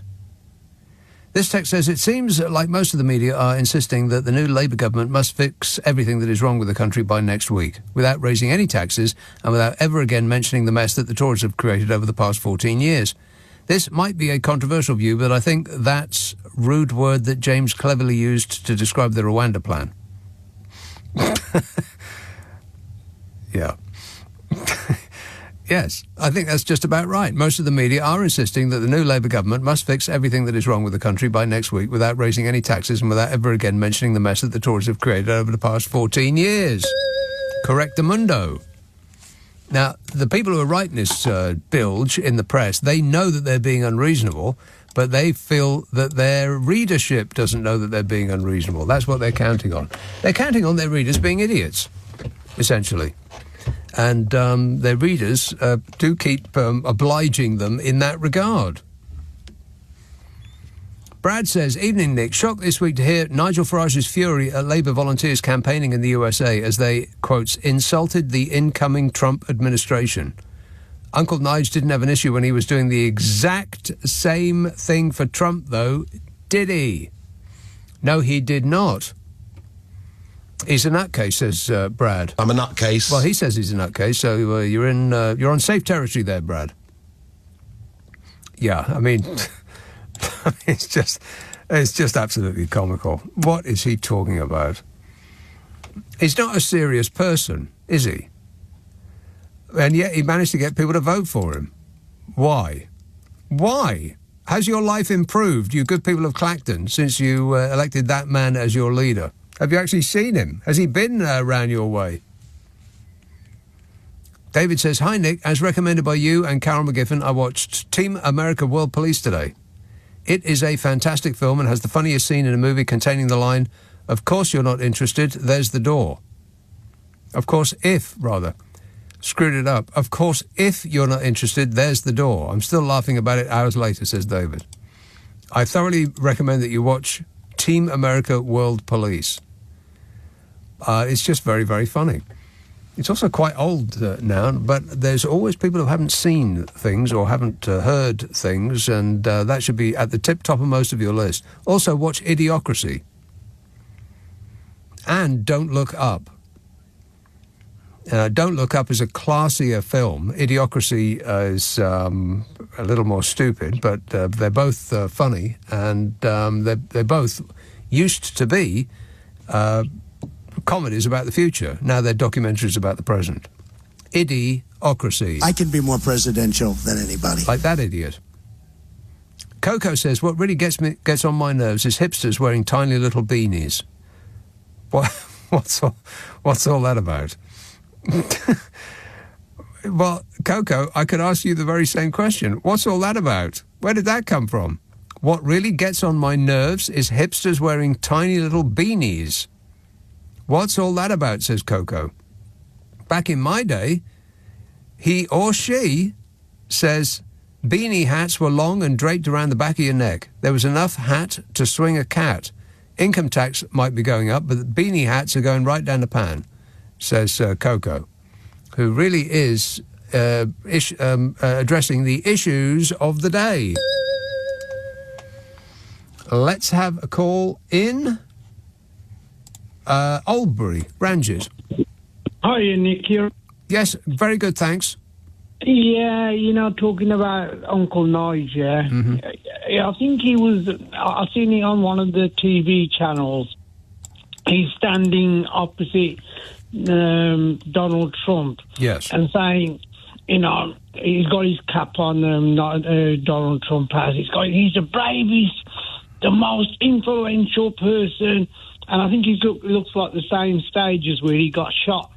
Yeah, and he's praising him, and Donald Trump is just standing there watching what he's, you know, crawling at, yeah? Mm-hmm. And I don't think, you know, Donald Trump wears a diaper anymore, yeah, because Nigel Farage... Okay, I don't know where that was going, but I think I saved us just in time. Thanks, Ranjit. It's a little bit too much information coming my way. Keith in Totnes says, "Hi Nick, in the US the Harris team are praying so hard that between now and election day Donald Trump says in a speech that he is now more popular than Jesus. After all, I'm old enough to remember what happened to the Beatles' popularity when John Lennon was misquoted that the Beatles were more popular with teenagers than Christianity.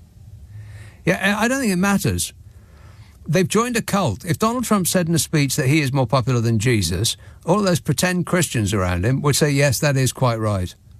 God came to me in my dreams last night and he told me personally that Donald Trump is actually my favourite son over Jesus. God said that to me last night. Praise the Lord, they'd say, or words to that effect. They're gone. There's absolutely nothing you can do to bring them back. And it's going to be more alarming this time around than it was last time because none of those people have changed their mind. Most of them still believe that Donald Trump won the last election and the deep state took it away from him. No! I mean, they're just... Here's the truth of it. I'm going to say something controversial now. Oh, no. Yeah, Kamala Harris has got the young, bright vote locked up. Donald Trump has the old, stupid vote locked up. And there's nothing that you can do to get that back. Because they're basing their entire purpose in life, their whole life vision about themselves on Donald Trump being sent by God to save you. It's just... This is why people like Trump, and J.D. Vance said this out loud, they're very, very anti-universities and professors. I think J.D. Vance's actual words were, the professors are the enemies. I think that's what he said, which is straight-up fascist dictator talk. Because the first people they go for are those that know things. Because the people that know things can question the dear leader. And they can tell you, no, what he just said isn't right. So you've got to get rid of them first. It's like number one on the fascist dictators' tick list. And people that go to university, people who are smart, they vote for Kamala Harris. They vote Democrat, mostly. The younger people, the smart people. The older and the stupid people, the people with no education and no teeth, they vote Republican. The people in the middle, the part of America that you fly over, they actually call it the flyover states. I mean, you might stop in Colorado, say, or you might stop in Chicago. There's a couple of stops in the middle, but mostly it's just cows, empty farmland, no one lives there. No one lives there but the dinglings who are going to vote Republican. Even though it didn't work out for them last time they voted Republican, or the time before that, or the time before that. So Donald Trump is, he's just hoovering up the stupid old white man vote, and Kamala Harris is got everybody else. And it's the everybody else camp that you actually want to be a part of. Unless stupid old white people is your thing. It's just incredible what is happening over there. And as for the Beatles' popularity, taking a nosedive when John Lennon was misquoted that the Beatles were more popular with teenagers than Christianity, I'm not sure they did they? I mean, some radio stations might have stopped playing them, but I don't think people stopped playing them. They're still the number one named band as people's favourite the whole world over. Still, to this day. Who's number one? The Beatles. And it was that sort of sweet and sour thing that they had going on. Sweet Paul McCartney and sour John Lennon. And they just... the marriage was perfect. I mean, you could say Mick and Keith, their marriage was perfect, musically speaking, but none more so than John and Paul. To the extent that they're the only band, really, that I can think of off the top of my head, whose entire catalogue is liked, well, maybe a few songs off the White Album, but almost all of their catalogue is liked by everybody in the family, from little kids to great-grandmothers. Everybody likes the Beatles, and you can't say that about any other band. Name another band that's like that. That 4 generations of the same family will love. That will sing when their songs come on. There isn't any band like that, even now. Incredible, really. 60 years later, it's amazing. 0345 6060 973. Carnforth. Hey up, Annie. Hey up, Nick. How you doing? Good, thanks. Good. I'm just wanted to say something quickly before I get on to what I actually phoned up about. The 27th of October, which is Sunday, is Cats Protection National Black Cat Day. Oh. So please, will everybody go out and adopt a black cat? Cats or black and white cats, yes, because they're the ones that always get left. And please, people, don't go out and buy designer cats who then you are totally paranoid and won't let them out and just in case they get nicked. Yes. And then they don't lead a very natural life. No. And you've spent a lot of money when you could have 2 gorgeous cats like we've got. Yeah, we always had black cats, and I love black cats, but for those who missed this show a long time ago when we were talking about this, the reason that people do not adopt black cats and the reason that cat protection homes are so full of black cats is that, and this is shocking, people don't want them because a black cat won't show up in a selfie. That's true. Really? I think that's nonsense. No, that's true. Well, why else wouldn't people want a black cat? Well, I don't know. There's associations with witchcraft. No. People who fancy themselves as influencers want to take pictures with their pets, and a black cat just looks like a shadow. That's the reason that people... Yeah, they do. That's the reason that people don't want black cats. I can imagine that, maybe they don't look as... people think they maybe don't look as pretty as the more coloured ones and things. You just can't see them in a picture. It just looks like a shadow.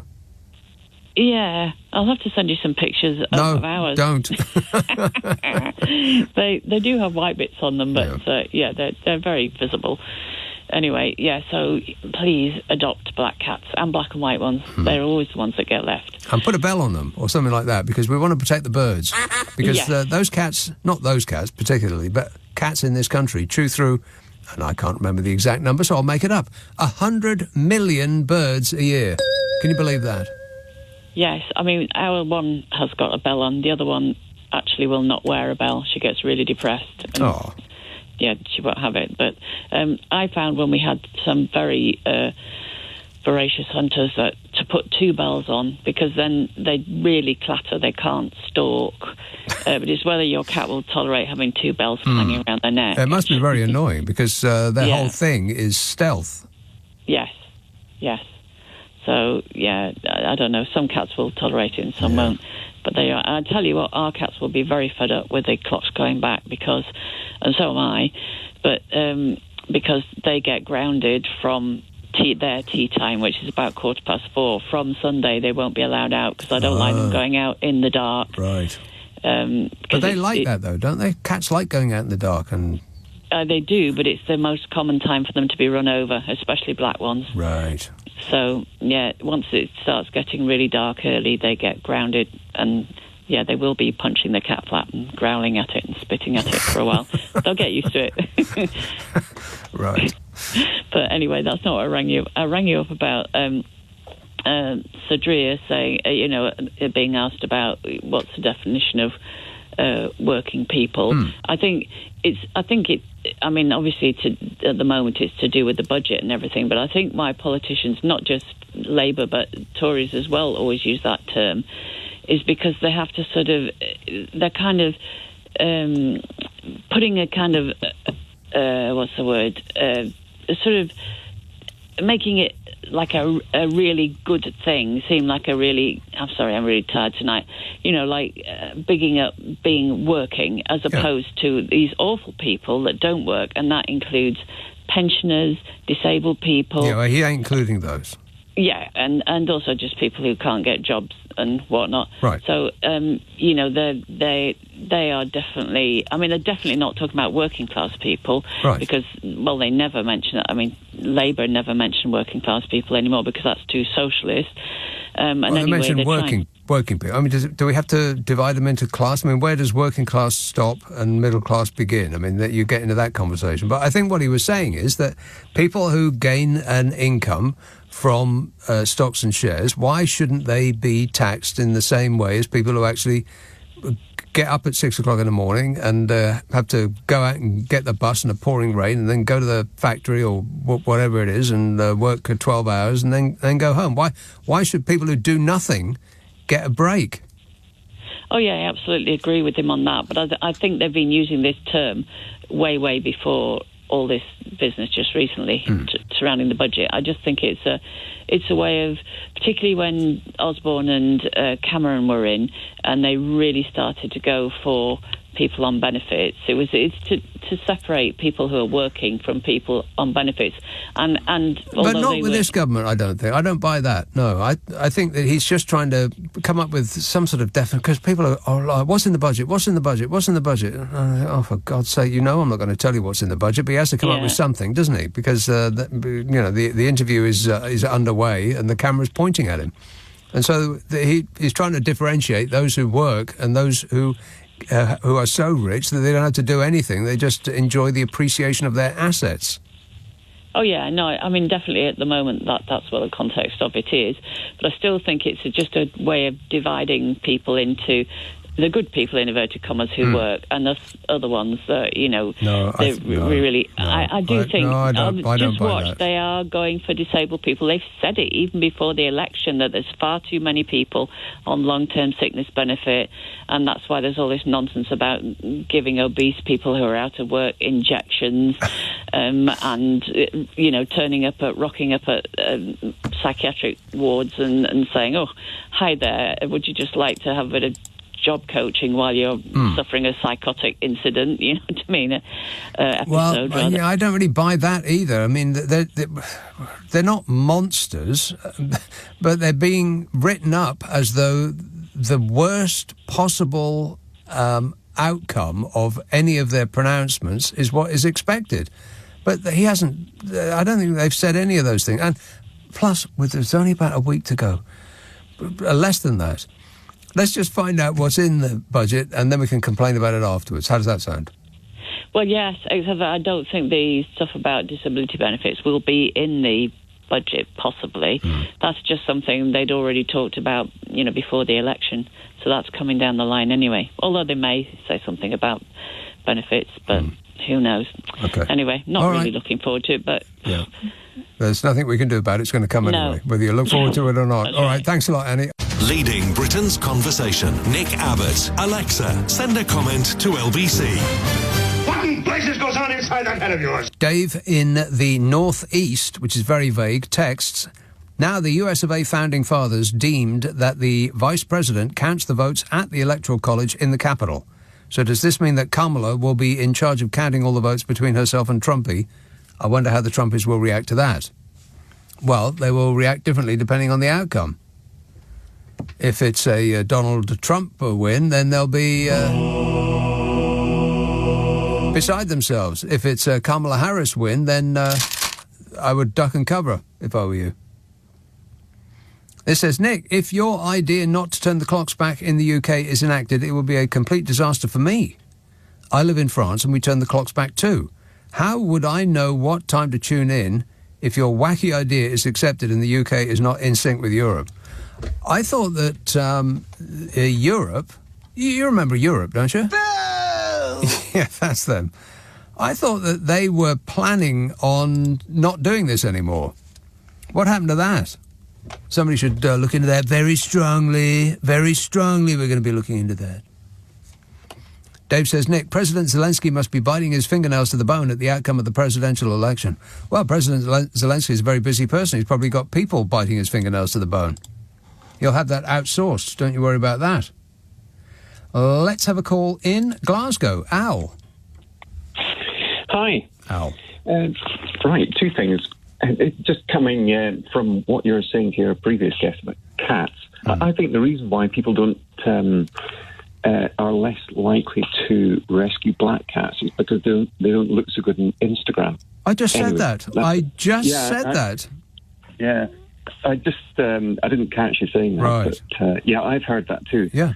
Anyway. That is the truth. And I didn't make that up. That was from, I can't remember whether it was actually Battersea's dog and cat home or some other person that does cats for a living. But that was their stated reason why they have so many black cats that can't get fostered is because people think that they don't come out in Instagram shots. That's exactly it. Yeah. It looks like a shadow. No. Yeah.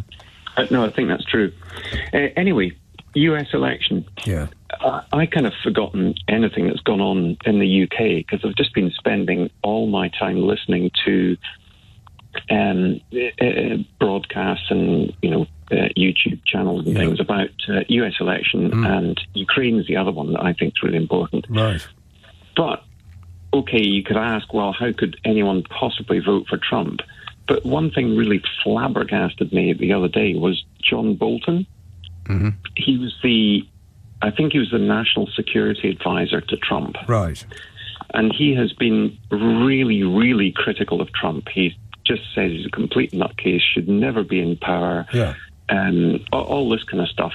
But then he said that he's not voting for anyone. And, I just thought, how on earth can he say that? He's not voting for anyone. Not voting for anyone. And I thought, oh, God, my jaw just hit the floor. Well, isn't he? Well, he must be a registered member of the Republican Party. He also is probably in fear of his life because anybody that says anything wrong about the dear leader will get their cult fans threatening their life within seconds because that happens all the time.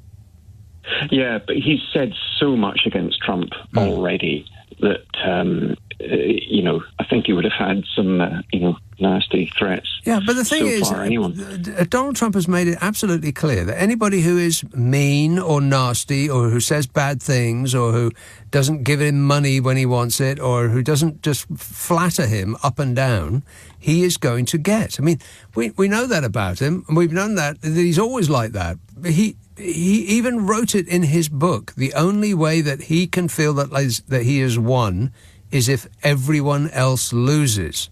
That's in the art of the deal. So we know who he is, and we know that he lives to get people back. And with all of the power available to him, unimpeded by right-thinking people who will be expunged from his administration, unlike the last time, there were actually adults in the room who could hold him back. He's already asked if the military can shoot protesters. Just shoot them in the legs, he said. And this was when he went to...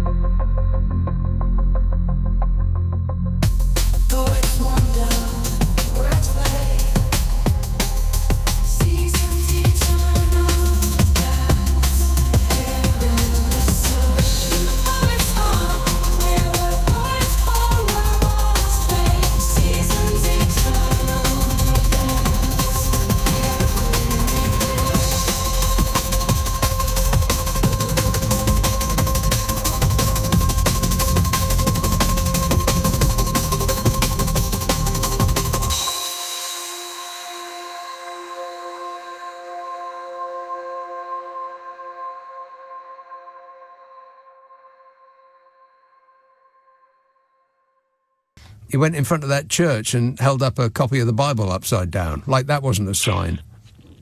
Yeah, it's all very entertaining to a degree, but I have to remind myself that it's real life. It's really, serious as well. I mean, his espionage case has been chucked out. by a judge that he appointed, who was passed a note by the Supreme Court judge that he appointed. It's just. I mean, they've really played the long. Yeah, they've really played the long game, the Republicans, and they've done it brilliantly because the Democrats just play they're just too blooming nice for their own good. They show up and they try to win, and they try to win honestly, and they concentrate on what is actually being decided. The Republicans, meanwhile, have spent the last at least 8 years trying to fill the posts of all of the or fill the posts of with the people who didn't really matter. Nobody really thought about the people who do the counting of the votes, the people who state at the end of the day how many votes was for each candidate, and therefore this candidate wins. Because it was just a boring job and nobody really thought anything about it. But the Republicans thought, hey, you know what? If we can get those people on our side, then we can tell them to say anything we like. I mean, it could be twice as many votes for Kamala Harris as Trump, and they'll say, well, it was all a bit suspicious, and there was something a bit funny about this, so we're going to give it to Trump. And they can actually do that. Yeah, and they've had people, I think the last time at the, when they were counting up the results, they had, gangs standing with their assault rifles, outside these concerned centres, citizens, threatening to get in. Concerned citizens. Mm-hmm. I think Democrats will win, though. I think that they'll win, but they'll lose. I think they'll win, but I think the forces of evil are so strong and numerous behind Trump that they will fashion a win if it is close. It has to be a massive margin of difference. It has to be a huge win for Kamala Harris for her to actually win it, which is an extraordinary thing to think, let alone say out loud. I mean, it just sounds like we're talking about the plot of a film, but this is real life and it's happening now. Yeah, and here, because the other thing, of course, is that Boris Johnson and Farage are now, they're not just con men, they're now aligned with a fascist. Well, you may say they're con men. I couldn't possibly comment. Thanks a lot, Al. This is LBC with Nick Abbott. You're joking. 0345 6060 973. Chris says, Nick, no. He says, I like the dark evenings. There's less of my pesky, annoying neighbours around me, says Chris, presumably meaning that they go indoors and he can enjoy the outside. This says, Nick, I'm sure you would appreciate an extra hour of sunlight if you did have to fumble around in an animal's birthing areas in their outer Hebrides. Oh. Disgusting. Nobody wants to talk about their outer Hebrides. Pradeep says, that recent comment from one of the listeners regarding the £3 billion loan to Thames Water would be most amusing if it wasn't actually true. That money is going to disappear among the shareholders before we know it. Yeah, I bet it's gone already. Yeah, how is that whole selling off all of the things that used to be ours going? Oh, fabulous. Yeah, we appreciate it, Margaret Thatcher. Thank you. Yeah, shame you ain't got nothing to sell off anymore. Jay says, they tried leaving the clocks alone in the 1970s but received so many complaints about children having to go to school in the dark that we went back to where we are now, says Jay. Yeah, well, I bet if they rerun that, then they wouldn't get that same result. Because they either go to work, they either go to school in the dark or they come home in the dark. What's the difference? Plus, kids don't go to school on their own now. They get driven by mummy or daddy. Ryan says, now that it seems that the US election is going down to the wire, I find myself conflicted as to the outcome. On the one hand, if Trump gets voted in, we will experience his insightless narcissism, which is endlessly amusing and always makes me smile. On the other hand, I do feel that he's the kind of person who, if someone was to say the wrong thing about his hair, might start a thermonuclear war, so naturally I'm conflicted. Yeah, so am I. I mean, if he lost, he already looks deflated, doesn't he? If he lost, he would probably be out of our life forever. I mean, he'd still be waddling around the golf course and Fox News would still probably give him endless airtime, but it wouldn't affect us in this country much. And he would be out of our lives. Rock and roll! And in much the same way as Mr. Blobby is out of our lives. Yeah. Wait a minute. I mean, when he was the Prime Minister of this country, you couldn't avoid him. And everything seemed to revolve around him. And it was just one catastrophic car crash after another, which was amusing and gave me, people like me on the radio, endless amounts of material. Keir Starmer, on the other hand, not so much. Boring. I mean, even Fishy Sunak was more amusing than Keir Starmer, because you never knew what stupid thing Fishy Sunak was going to say next. How he was going to underline the fact that he's not a real person and has never experienced life as a normal person has. Asking a homeless individual if they are in business, for instance. Not knowing how a credit card works, for example. How can you become an adult with money, and not know how a credit card works? To be so insulated from real life that other people waive your credit card for you. I mean, that's just beyond belief, isn't it?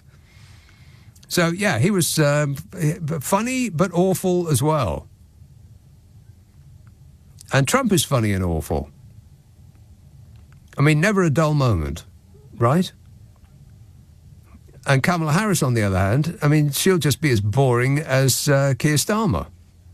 I mean, where's the material there? I mean, I would not be able to fill up an entire page of Kamala Harris's various pronouncements. And it's a disgrace. It's frankly a real disgrace. It's a disgrace. I mean, I could play any one of these and they're amusing. Bing bong. For instance, this. Trust me, I'm like a smart person. I mean, there's no end to them. I mean, most of them I haven't really played very much because there's just too many to remember where they all are. I don't wear a toupee. I mean, Kamala Harris is never going to say anything as funny as that.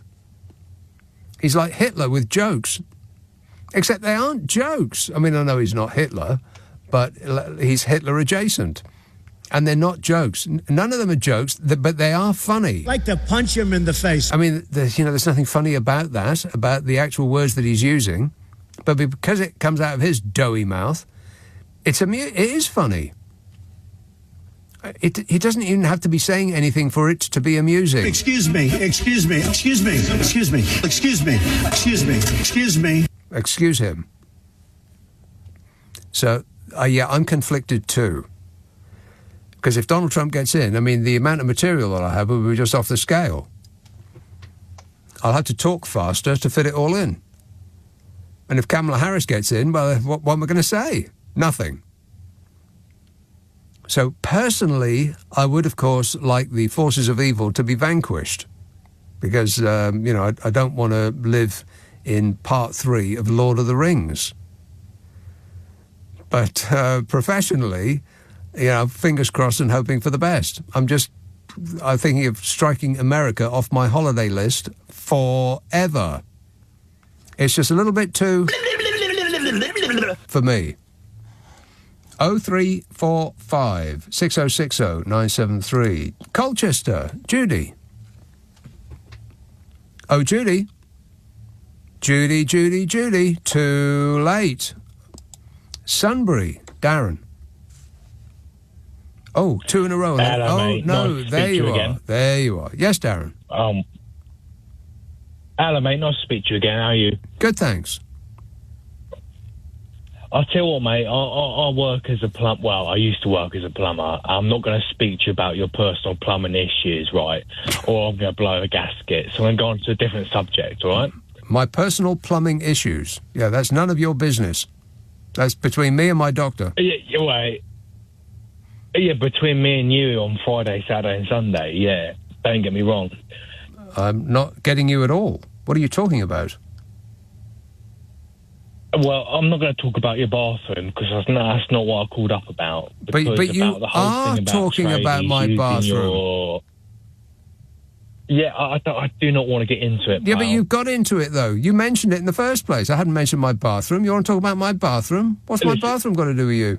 You're not even a plumber anymore. Because hang on, I got pulled up about it before. She kicked me off. Well, your high school prefect kicked me off because I was talking off topic. Apparently. My telephone bouncer. I don't conform to Ofcom guidelines. Oh, well, then that's the end of this discussion. We must conform to the guidelines. Thanks for the alert there, Darren. Good work. Alan in Crawley says, I work in aviation and we work on GMT all year round. So in the summer, all times are an hour behind. I love the winter as the time at work is the same as the time at home. If we could cancel BST, that'd be great. Start a campaign. Abbott's Anti-Additional Hour Association, the AAHA. Aha. I didn't really understand much of that text, nor the call that preceded it. This is my show, and I don't understand what's going on here. Can you believe that? Frank in Sutton Coldfield says, Nick, Elon Musk is becoming the kind of guy James Bond should go after. Just don't hurt the fluffy white cat. Well, if you shoot the cat, then make sure you get the right one. Or you kick... No, he kicked the cat and he shot Blofeld, didn't he? Except it was the wrong Blofeld. Wrong pussy, I think was the phrase. This text says, Nick, I overheard a conversation between two people sitting behind me on a bus yesterday. One of them asked, what was the point of putting the clocks back? The other replied, it stops the grass growing. Is that true? Somebody should look into that. This text says, even at the darkest time of year, it's still light when school time ends at around 3 p.m. Hence, kids are not walking or being driven home in the dark. Well, this may sound like a controversial opinion to have, but I don't care about children. I mean, I wish them all the best, and I hope that no harm comes to them. But what about the rest of us? Kids can go to school in the dark, for crying out loud. Why not? It's just dark. It's the air does not become poisoned. Just take care of crossing the road. And they don't cross the road anyway. Or practically every kid in the country gets driven there and back again. Who goes on the bus? Tooting. Hello, Jan. Oh, hi, good evening. Yes, Jan, how are you? Yes, I'm fine. And you? Yes, super, thanks for asking. Looking forward to the... No. No, I'm not looking forward to that. Nick, I've got a couple of points about Trump and then Kamala Harris. I've got something you can use on your sister if she gets in, when she gets in. Carry on. So, yeah, but first about Trump, because apparently this year he's gone on to that Forbes 400 list of billionaires. Right. 400 world's worst people. Yeah, I mean, the top three. I mean, we know who. Well, is Musk, Bezos, and Zuckerberg. But apparently, just quickly before I get back to Trump, is that the top 25 of the list. You've got to have at least 3.3 billion to make it onto this list of 400 billionaires. The Forbes 400. But the top 25 have 2.5 trillion together. Between them, yeah. Yeah, just top 25 billionaires that have that much wealth. And each and every one of them is weird. I mean, they all look like they've got something wrong with them, don't they? Yeah, yes. Well, they're having these funny blood transfusions so they can live forever. Never die, that'll work. And keep their money so they can come back. They used to be cryogenics. They used to freeze themselves, but now they're doing these blood transfusions of younger blood going into them. Well, they may not all do it, but some of them. Cryogenic. So they won't die. Cryomoronic. Yeah, it ain't going to work. You're still going to die. But listen, Nick, apparently, apparently Trump's latest, switching now to Trump's latest Bible edition of his Bible, his God Bless America's Bible. Yes. Apparently, his running mate has had a go at him because he doesn't like the way he's marketing his Bible. He's selling it for, what is it? I've worked out what it is, $59.99 for each Bible. This is the one this has got Trump's name on the front cover and the phrase "the day God intervened." You know, relating it to about saving his life during the first assassination attempt. So on the Wait. I mean, it's so. Hang on a minute. There is a special celebratory edition of the Bible to mark God intervening to save Donald Trump's life. Yeah, the day God intervened. Yeah. Well, you know what? God didn't. Hang on a minute. God didn't intervene quite enough, though, did he? Because that bullet nicked Donald Trump. We are supposed to believe. So how come God didn't just deflect it a little bit more so that it missed him entirely? Well, we don't know, but anyway, he's really. But the thing is, he can make as much as $7 million on selling this Bible for nearly what is it in English money? Well, $59. It's £45. Yeah, well, he moves in mysterious ways. Yeah. J.D. Vance is having a go at him. Actually, I seriously doubt that. I very much doubt that. He disagrees with the way he's marketing his Bible, the Bible. I doubt it. Anyway, coming back now to something else. Let me come back to I mean, it's quite shocking, but no, this is it. You say that Camilla's got the black vote, but Trump. I didn't say that, but go on. Oh, okay, all right. Well, apparently Trump, with doing his working class act, stunt in McDonald's, he was saying that he's got quite a contingent of black male voters behind him, which I find quite surprising. But he's saying he's the same as them. He's trying to say he's the same as the. Yeah, sure he is. Mm-hmm. Yeah, so the breaking down class barriers and things. But the thing is, he's actually he's a billionaire. He's not going to advertise that to everyone. But well, are you kidding me? He advertises it to everyone. He never stops going on about it, how rich he is and how successful he is. Yeah. Are you kidding? I've been successful in every business I've been in. He's been successful in every business I've been in. He lied. And the reason that he's winning with he may be winning with black men is the men part, not the black part, Jan. He is way ahead with men. So it's something like 35 to 55. Like about 55% of men are going to vote for Trump against 35% who said they aren't going to.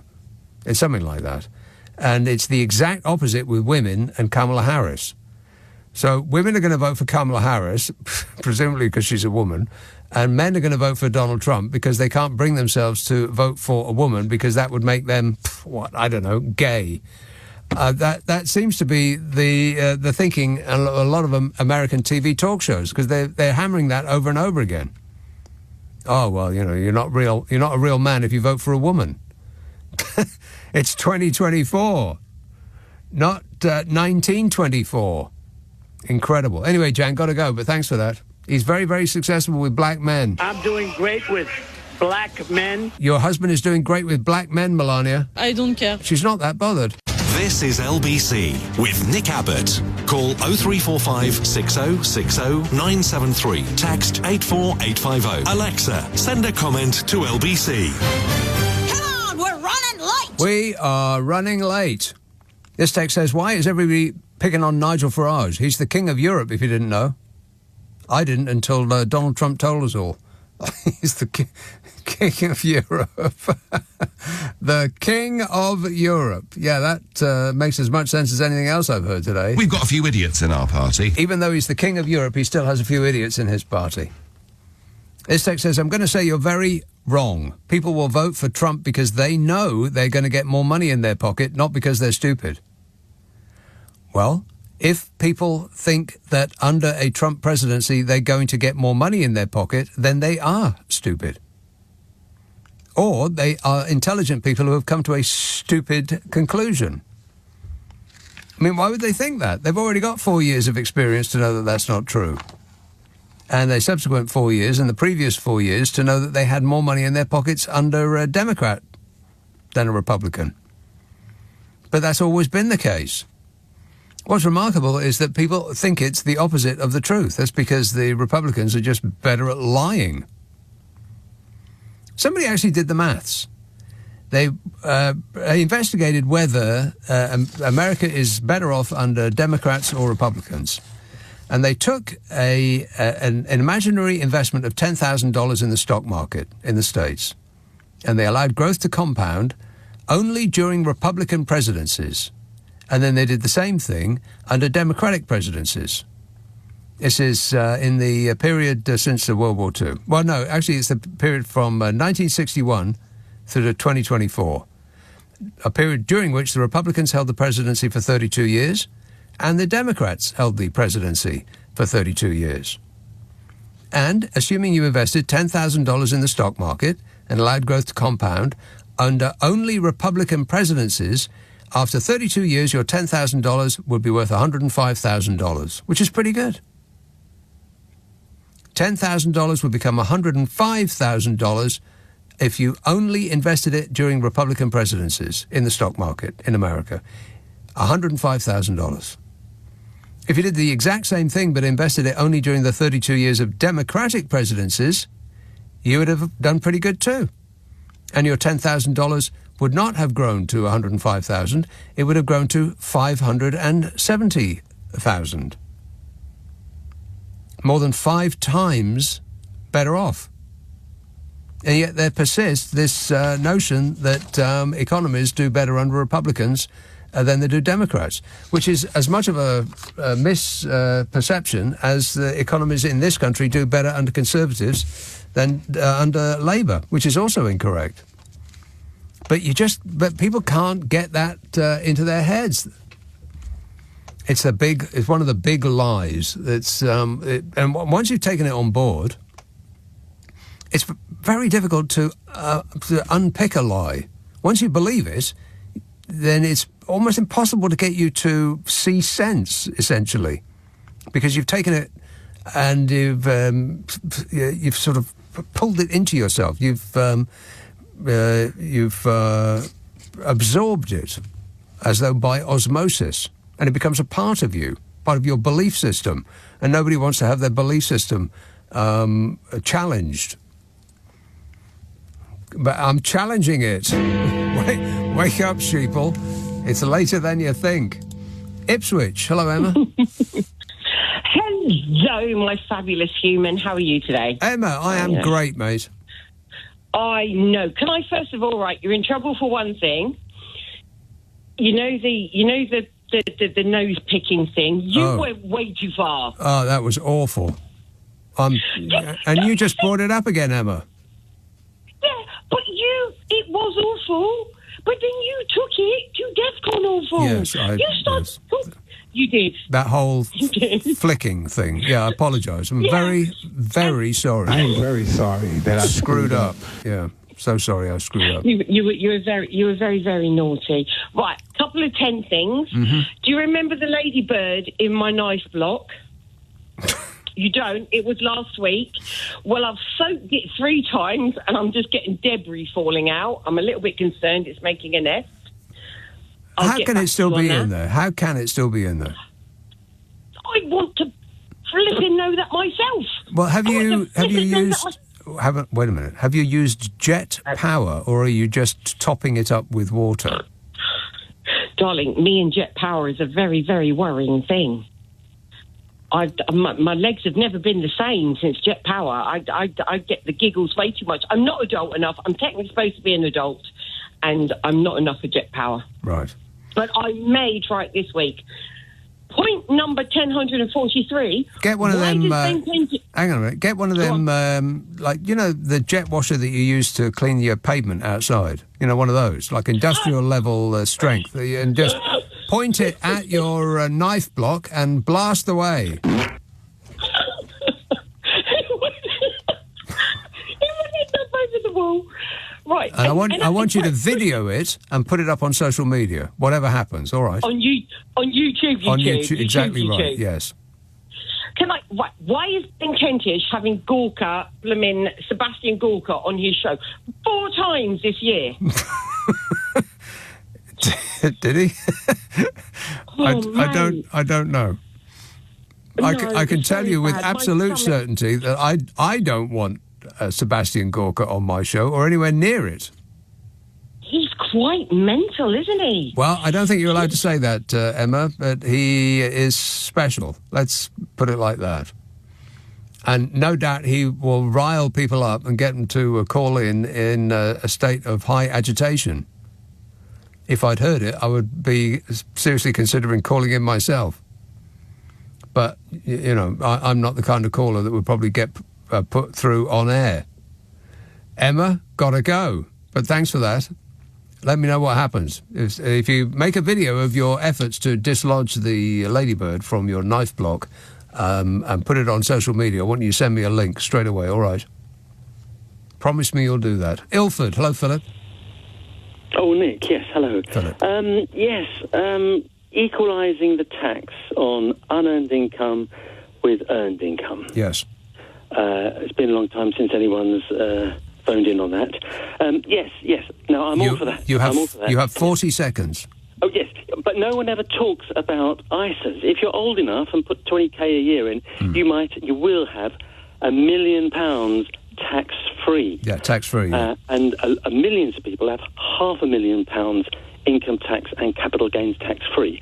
So my proposal would be, instead of the workers having 12k zero band and the old savers having £1 million, we equalise it. So we all have 12k zero band, or we all have £1,012,000, or somewhere in between.